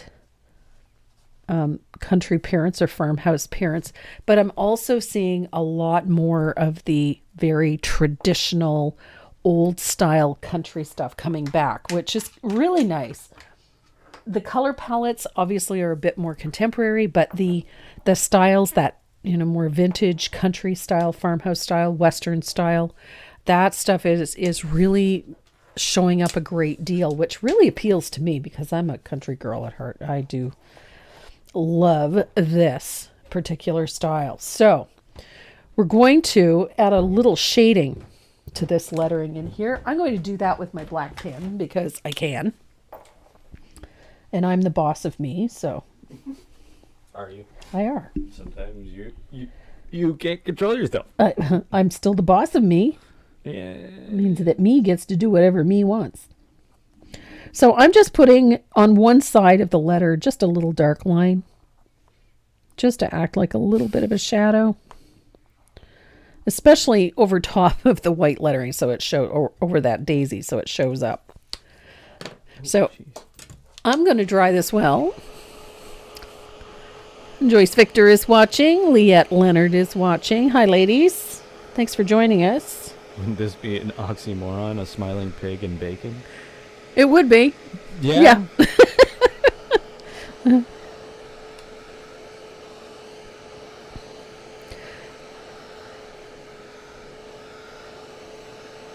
You could always change this to Happy Porker if you wanted to. So, I have a little bit of erasing to do. As usual, I prefer to use my Factus Black. This is my favorite eraser. Just going to remove all of those white graphite lines, clean this up a little bit. Only takes a second. I like the Factus Black because it doesn't chew up the paint, doesn't damage my paint. There we go. Look at that. Cleaned her right up. And didn't hurt my paint at all. Beauty. Wait until I tell my family that my accumulating of traditional country stuff has been justified. Yes. I have long been, my kids will attest to this, I have long been a fan of the country thing, vintage anything and everything. I still have like vintage oil lamps and... She does. She's got 3 of them. 3 big ones. And that was like a reduction from my previous. I have collections of rolling pins and... Tins. I had tins was the big thing. I had a ton of vintage tins. I've always loved that. But over the years, you do get a little tired of dragging it from pillar to post. So I'm going to put a little bit of cobblestone. You could paint an apple instead of a daisy. Yeah, you With could. the words pork chops and applesauce. Ooh, that'd be cute. Get on that. I'd love to see that done. So I have a little bit of cobblestone. I thinned it out with a little bit of Joe Sonia's, and we're going to just drag. Ooh, I might have overdone it a little bit. That's okay. I'm going to put nice little raggedy edge along here just by rolling my brush a little bit. It's going to give us that sort of that worn, torn, chipped paint look along here. Ta-da. It looks used. Yeah. Exactly. Used and abused. No, used and loved. Yep.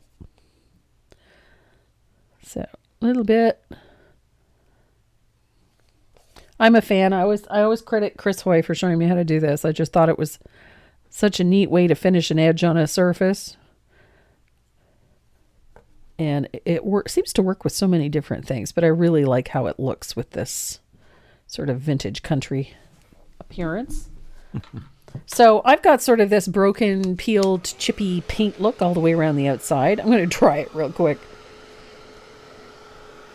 And then we're going to highlight it with a white gel pen. You can do it with white paint if you want to.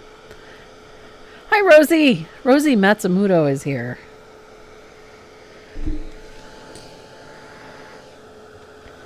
Do you drag or roll? You drag it along, push, pull, drag. The idea is to create an irregular edge.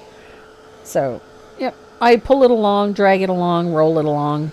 Whatever gets the paint to do what I want it to do. Here we go. And then we get to paint the pig. I'm so excited about painting the pig. I'm easily amused. So I have a white gel pen. This is an opaque white. This one is from Arteza. I've been looking for a good quality white gel pen for a while, and I've sort of stumbled onto this Arteza one, and it works just beautifully. I do have some of the Uniball ones too, which is another favorite. So, and then you just follow that nifty little pattern that you created with your brush and just highlight that edge using your Arteza, that white gel pen. Her granddaughter loves bacon. She also loves animals. Oh, okay. She was 4 when she was told that bacon comes from pigs, and she said, I'm okay with that. Cute. I'm okay with it. Needs She's must. come to accept that that's where bacon comes from. Well, And yet some people are traumatized by it. and that's okay. Like, if you don't want to eat animal products, don't eat animal products. Yeah. You do you. Can you imagine, like, being the first person to eat a snail? Never doubt the courage of the French. yeah, that's true. Yeah. Or Canadians. Or with Canadians. Clamato. Yeah. Yeah, that's true. And fiddleheads. And fiddleheads. Yeah. If you let it grow too long, it's toxic. Yep. If you let it grow just enough, it's delicious with butter. And lemon juice. It's like cod tongues. Like Cod tongues. Cod tongues. So Ox tongue is delicious. beef tongue is delicious. Has to be properly prepared, but it's delicious. So I'm going to dry that real quick. Then we're going to spatter this because it's, vintage country. It needs to be spattered. I like spatter. Spatter works for me. Spattering is awesome. See, without the pig's head going on there, Yeah. that makes no sense. No, I know. So I'm just thinning out a little bit of warm white. I don't want a ton of it on here, but I want a little bit. So I'm just going to spatter this lightly with a little bit of warm white. And then I'm going to do the same thing again with a little bit of asphaltum.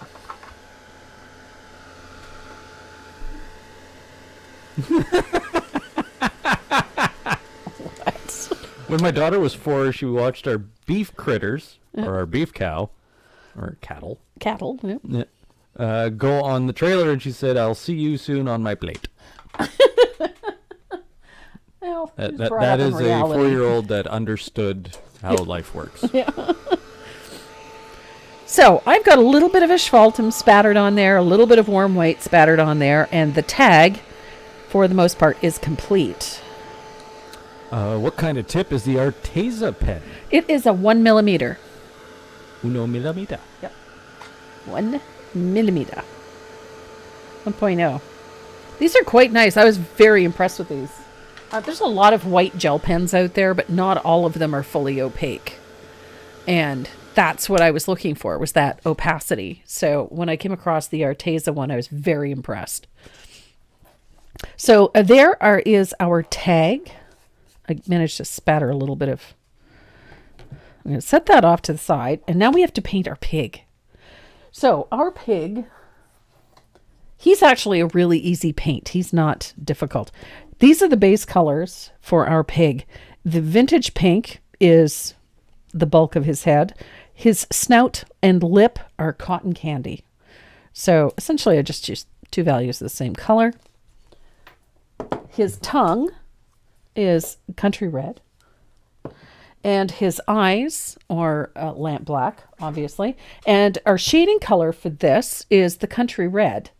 So we're going to start by adding some shading. I'm going to pick up a little country red, just a little. And again, we're not using these colors full strength. So you're going to thin them out quite a bit, blend them out quite a bit. And you're going to shade into the ear with that country red. Just like so. It's a nice float. And we're going to do the same thing on this side.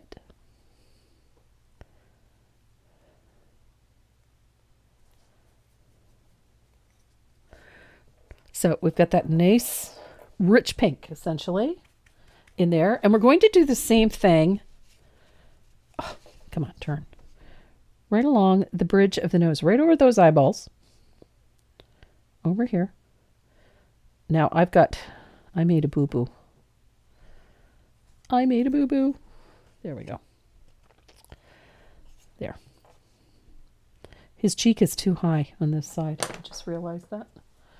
See, it's supposed to end there. So I have to fix. Whoopsie. One of my grandchildren learned that I grew up as a vegetarian. She overnight became vegetarian. She's lasted 2 years. Nice. Right on. Dedication to a choice. That's what that is. Dedication to a choice. Absolutely. So, I'm going to put that arch. There we go. So we have a nice float right along the bridge of the nose and over the cheek. I wish my boo-boos looked that good. Yeah, well, I'm really putzing this one up, so there we go. The nice part is that if I really mess it up entirely, I can come back in with the base color. I'm not worried about it. It's just paint. So I put that shadow in there, but we have a couple of other shadows. I'm going to switch to a smaller angled shader because that one is, I think, a little too big for what I'm doing.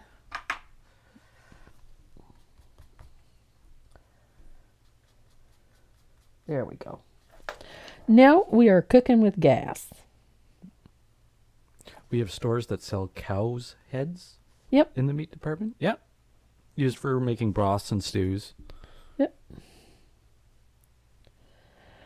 I know it's a little off-putting, but I spent years working in that industry, so that doesn't bother me in the slightest. It's like, So he has a wonderful little double chin, so we're going to tuck a little float of that country red in that little fold there. And again in here.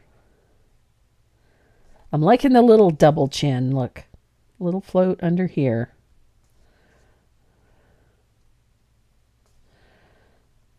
And take the time to blend out those corners so that it doesn't look quite so harsh.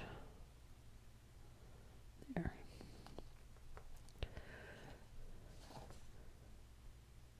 And that same color is going to shade under the snout on the lip. Right there.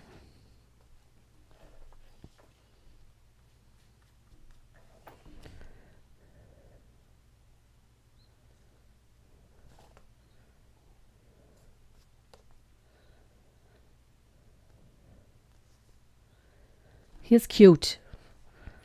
Is your opinion on painting to go one step back if you don't like how it's going? Yes, absolutely.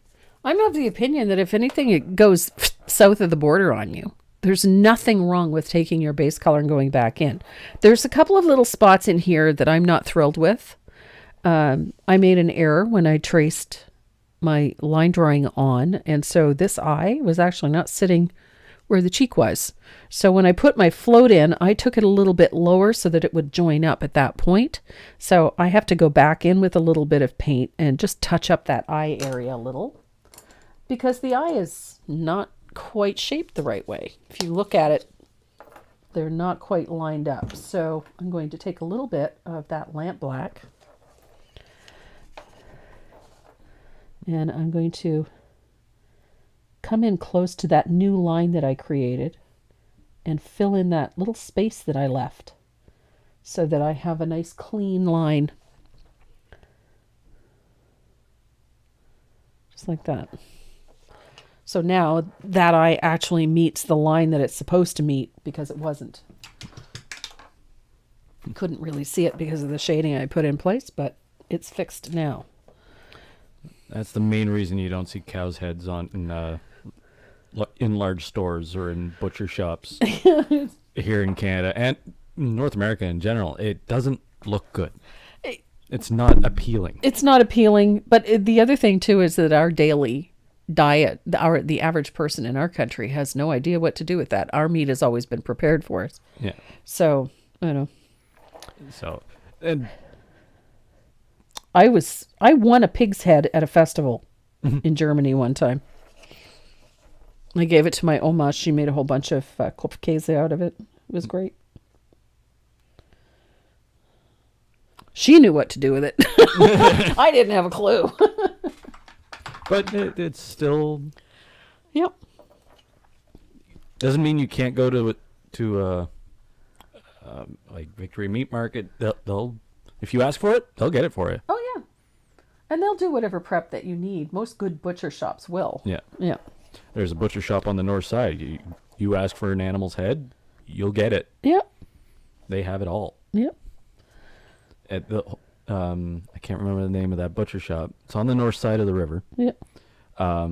They have not a policy, but a belief Yeah. that nothing should be wasted. Agreed. And they don't.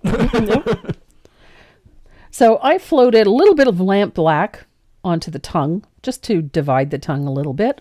I've painted in and around the tongue with a liner brush and a little bit of lamp black. I'm going to take my original base color, which is this vintage pink.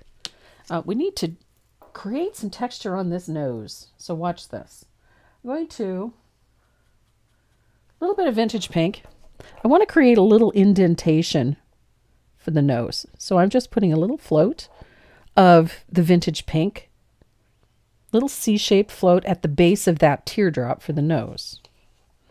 And that's going to create that little indentation for our piggy's snout.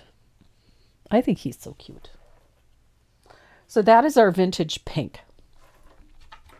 So to deepen all of this, I need to do that with a little bit of asphaltum, just to darken them slightly. So I'm going to pick up a little asphaltum. Again, small amount. I don't use a ton for this, and you blend it out well. So we need to deepen these floats in the ear, like so.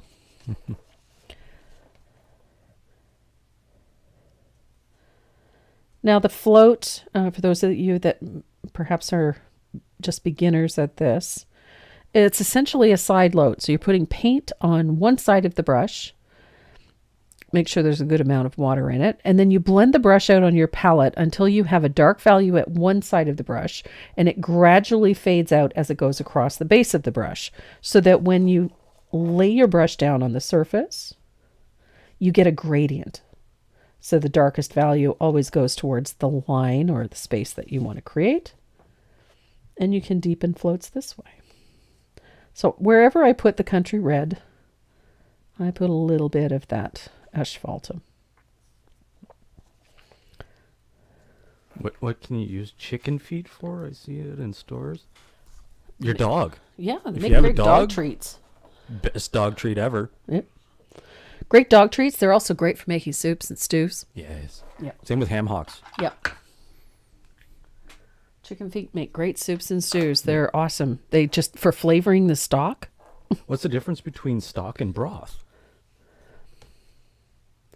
Well, stock is usually just no salt, no flavoring. It's Yep. just the meat boiled down. Yep. And then a broth is usually made with Combination of vegetables and meat. Yeah. The stock is your base, Yep. basically. So, I'm going to show you a little trick. If you're floating and you're having a hard time getting the float to move on the surface, try brushing just a little bit of water on your surface with your brush first. Not a ton of it. You just want to get it a little bit wet. Stock is made from bones. Bones. Oh, okay. Well, there you And go. broth is mainly made from meat. Oh, cool. Well, there's a nice clarification I was not aware of. Yeah. Awesome. So if you want nice soft floats, you want them to diffuse nicely, just brush a thin layer of water over your surface. Yep. Faye Reed knows. Uh-huh. It's called Tony's Prime Meats. Ah, good girl. Over on the north side. Not bad for a girl from Searsville. No kidding. She knows Fredericton better than I do. Anybody knows Fredericton better than I do. All I know is like my little square kilometer around the art gallery. I know a few things. I know some of them So- downtown and uptown. We're going to put a highlight on the outside of the eye with a little float of warm white.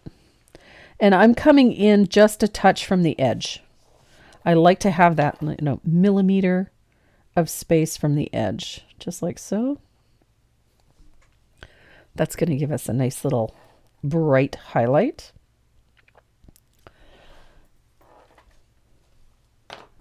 And then I'm going to take my liner and I'm going to get some more warm white because I'm out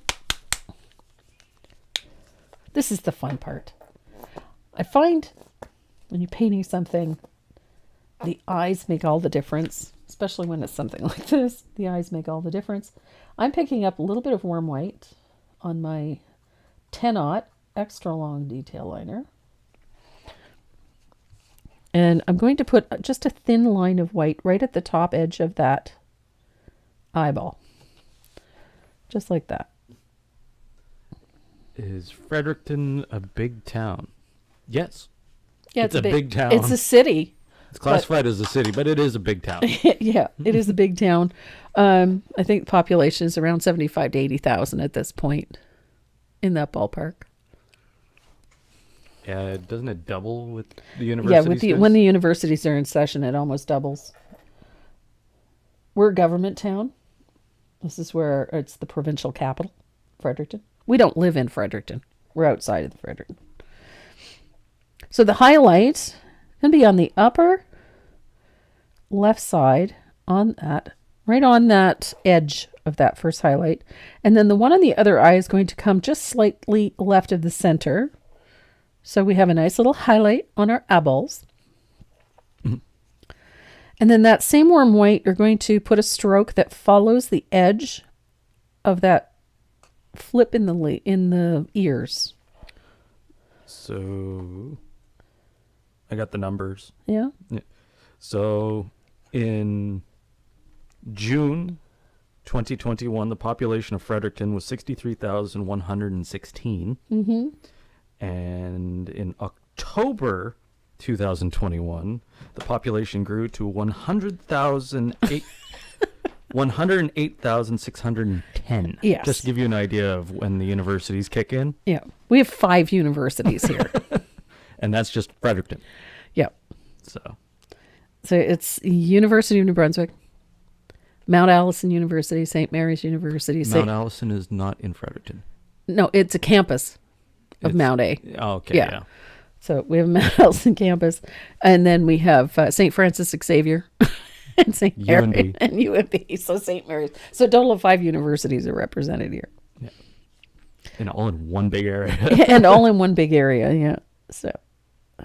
So we're going to put just some fun little strands of hair at the front of the ear, right here. Just gives the ears a soft look. I'm going to do the same thing on the other side. That's when that number 10 comes in handy. You can get those really fine little lines. I do like my 10-aught. And then on the bridge of the nose, I just realized I picked up a piece of lint. On the bridge of the nose, right here, I'm just going to put just some 3 or 4 little strokes of white. And then on his forehead, because danged if this isn't the cutest thing. I'm going to wait actually on that. Because we have to give him some cheeks. Some rosy cheeks? Some rosy cheeks. I'm going to be using a point blender.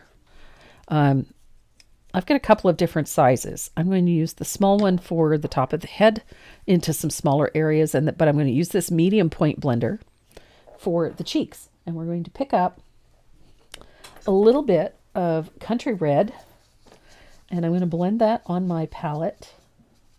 The brush should be nice and dry. There we go. And we're going to give him some nice rosy cheeks. So coming in just from the edge, I'm going to work in a nice soft touch. Nice little round rosy cheek right there. I'm trying to keep it centered for them. You keep moving them around. I'm sorry. You're good.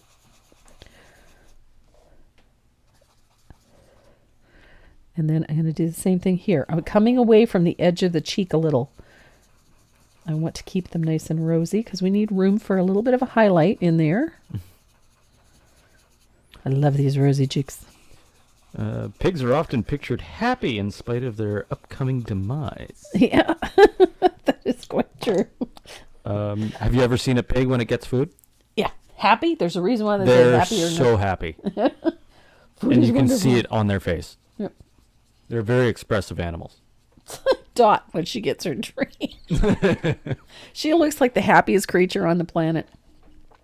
So I'm going to take that same country red that we used for the cheeks, and I'm going to put just a little dry brush at the top of the ears and the top of the head. I just think it softens him, makes him look nice. The point blenders are from Dynasty. Yep. They're a Dynasty IPC point blender. They come in 3 different sizes, small, medium, and large. And they have them on the Brush Guys website. What's the difference between a download and a printable?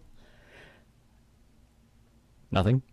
The printables are just a free download, but the printable describes the product. Yeah. The printable is something that you can print out, paint, make cards with, do whatever you want with. Yeah. So I'm just putting a little bit of blush in a few places on our little piggy. I like rosy cheeks on our piggy. Oh, I have trouble doing the cheeks. Any tips? Your brush should be almost dry. If you're even the slightest bit concerned that it's not completely dry, blot it on a piece of paper and do it in layers. If you can't get it all done in one shot, do it in layers. Do it till you run out of color and then do it again. So I get nice rosy cheeks. So now we're going to put a little highlight on this guy because we want to give him a little bit of life, and I'm going to do that with a little bit of cotton candy. I think white is a little too bright, but the cotton candy actually works really nicely. So I'm going to pull a little bit, and we're going to float the top of the cheeks right here with cotton candy. Nice soft float, both cheeks. Hey! Like so. And then there's a couple of spaces on the ears right here. Put a little highlight on those ears.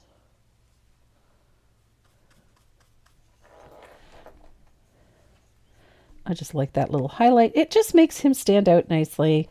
Gives him a nice soft look. Do the same thing to the double chin.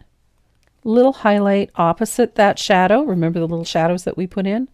Put that little highlight in there. Little float. Just gives him his cheeks and his face a little more dimension.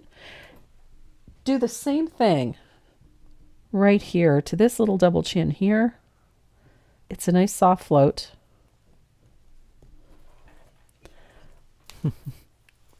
So here's a little tidbit. Oh. For our little village here. Okay. First off, it is no longer classified as a village. Nope. No. It's a township. It is a town. Yeah. Because we have exceeded the population of 3,500 to be classified as a village. Wow. We are now at 4,153 I guess concurrent? Yeah. I think is what it says. Yeah, concurrent households. Yeah. Yeah. So, yeah. Yeah. I'm still calling it the village. It's the village. I love the village. So I then take remember that pen that we used?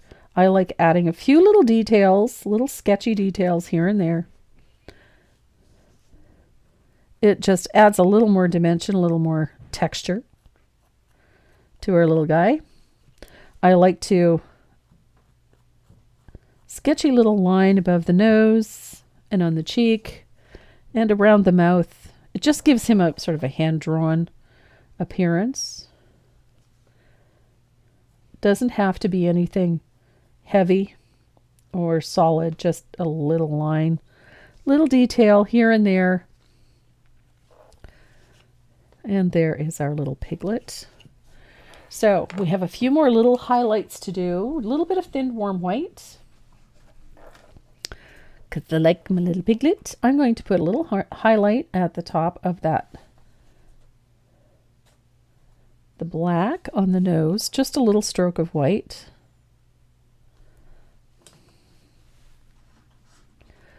We need a little highlight on the tongue, which is just a little stroke of white.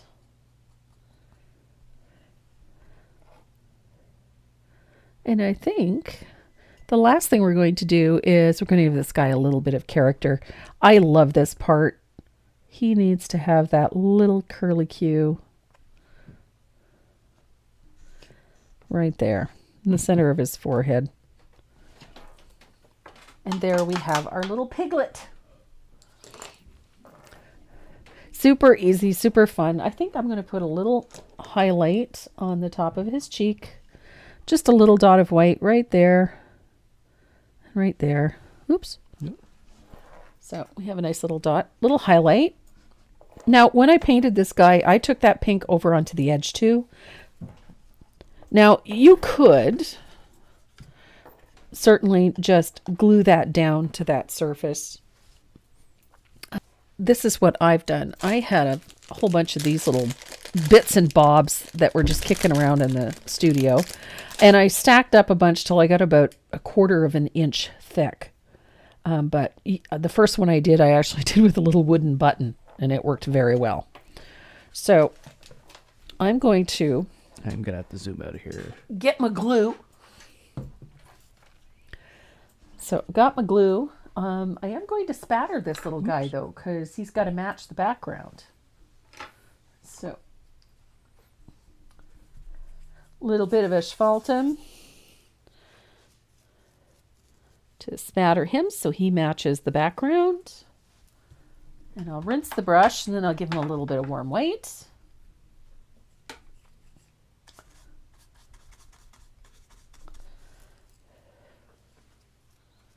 Just a touch. There we go. I'll dry that. Glinda was wondering what pen you were using. The pen is one of my favorites. It's a black gel pen. We have them on the website. They look like this, but they're black. This is just one of the ones that we use for giveaways. So I'll dry that real quick. I do like my black gel pen. So I'm going to flip him over. And on the back, I'm just using a little bit of tacky glue for this.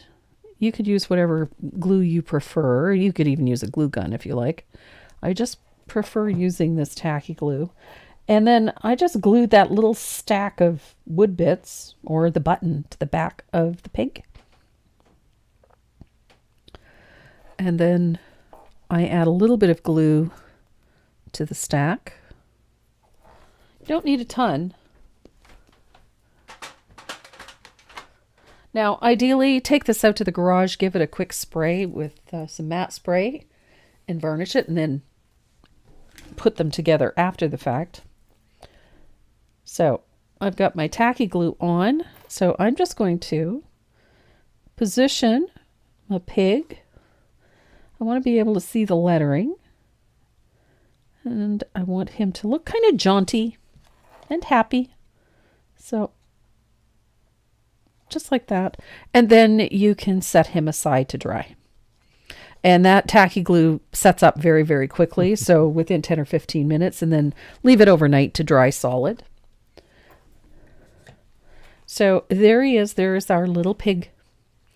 Our country fresh bacon. Country fresh bacon. Such a fun piece to paint. Boom. And it's a really difficult one to paint. And these, I think, would look with a little bit of check ribbon. They'd look cute hanging in your kitchen in a little vignette. Sorry, I think they'd make awesome Christmas ornaments, too. To do a farmhouse Christmas, I think they'd be so cute. Whoa. Whoops, where'd it go? There's the wheel. Yeah. There we go. Let's line the wheel up there. So we have 197 names on Wonderful. 197. That's great. So we got lots of names. Yeah. So our 12 Days of Christmas, that one usually runs long. So you can anticipate us being here painting, giggling, laughing, and enjoying some festive fun.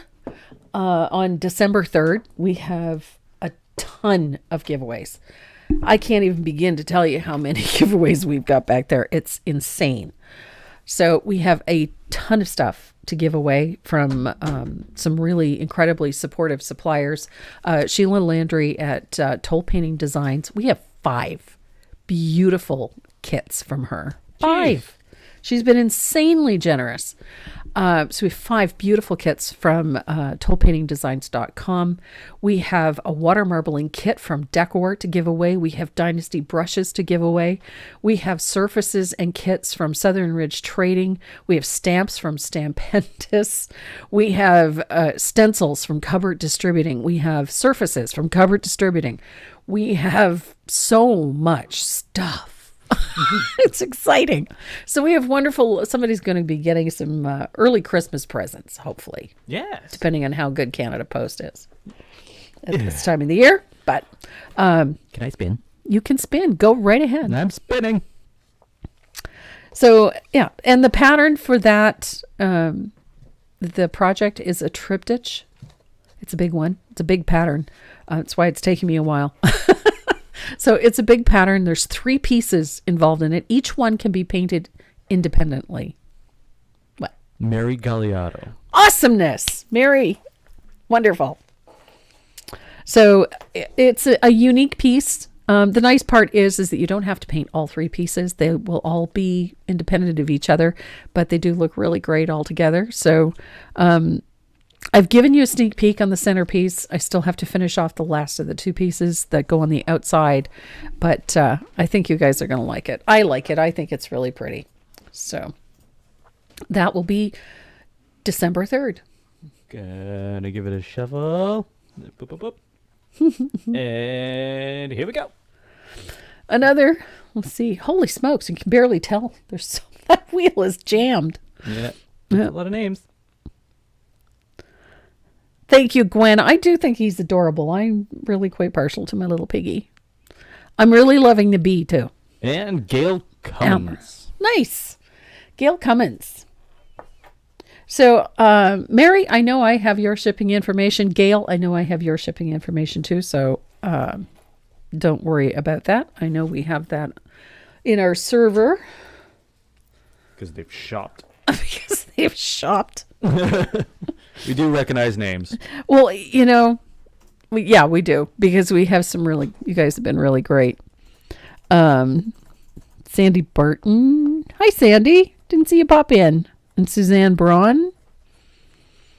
I'm just catching up on them. I'm looking down at things all the time. Linda Griffith.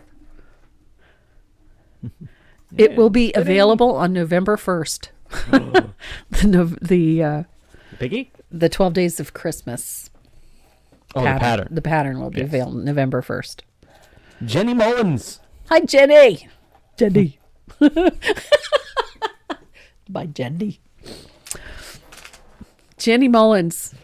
Pretty sure we have your shipping information too, but if you have any doubts, sweetheart, just go over to the website, click on the little speech bubble in the lower right-hand corner, and send us a message with your shipping information.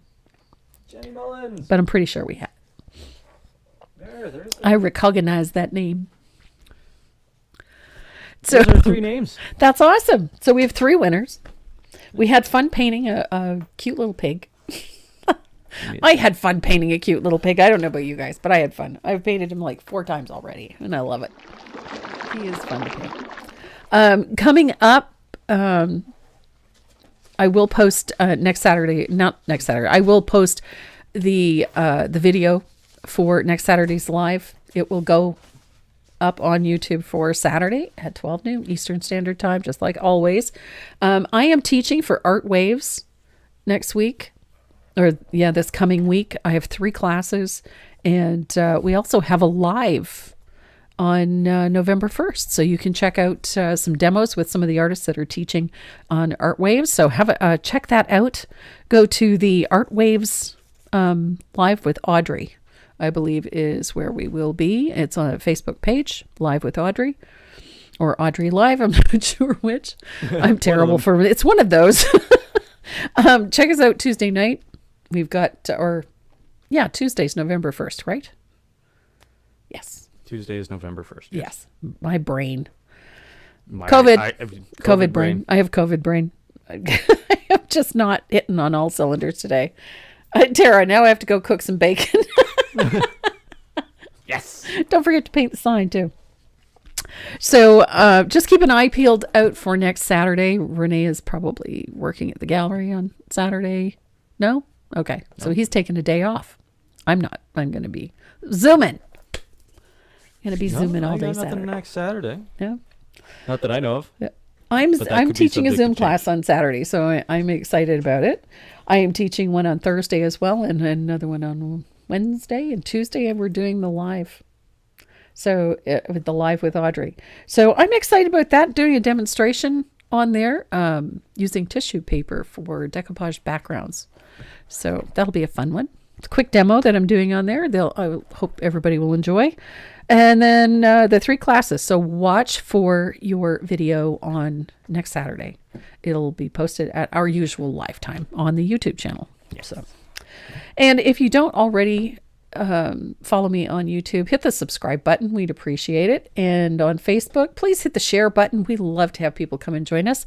And I set up a Facebook group for Tracy Morrow Live this week. So please check that out. Ask for an invite. Join us. It is public. Anybody can join us. And be lots of goodies. So if you're a follower, there'll be some perks there for you guys too.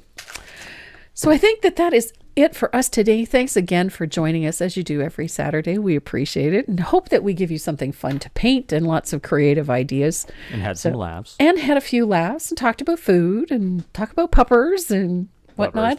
For those of you that sent us stars or sent us donations through the super chat, you know where they go. They go to feed the puppers every week. So all of those donations go to our local SPCA.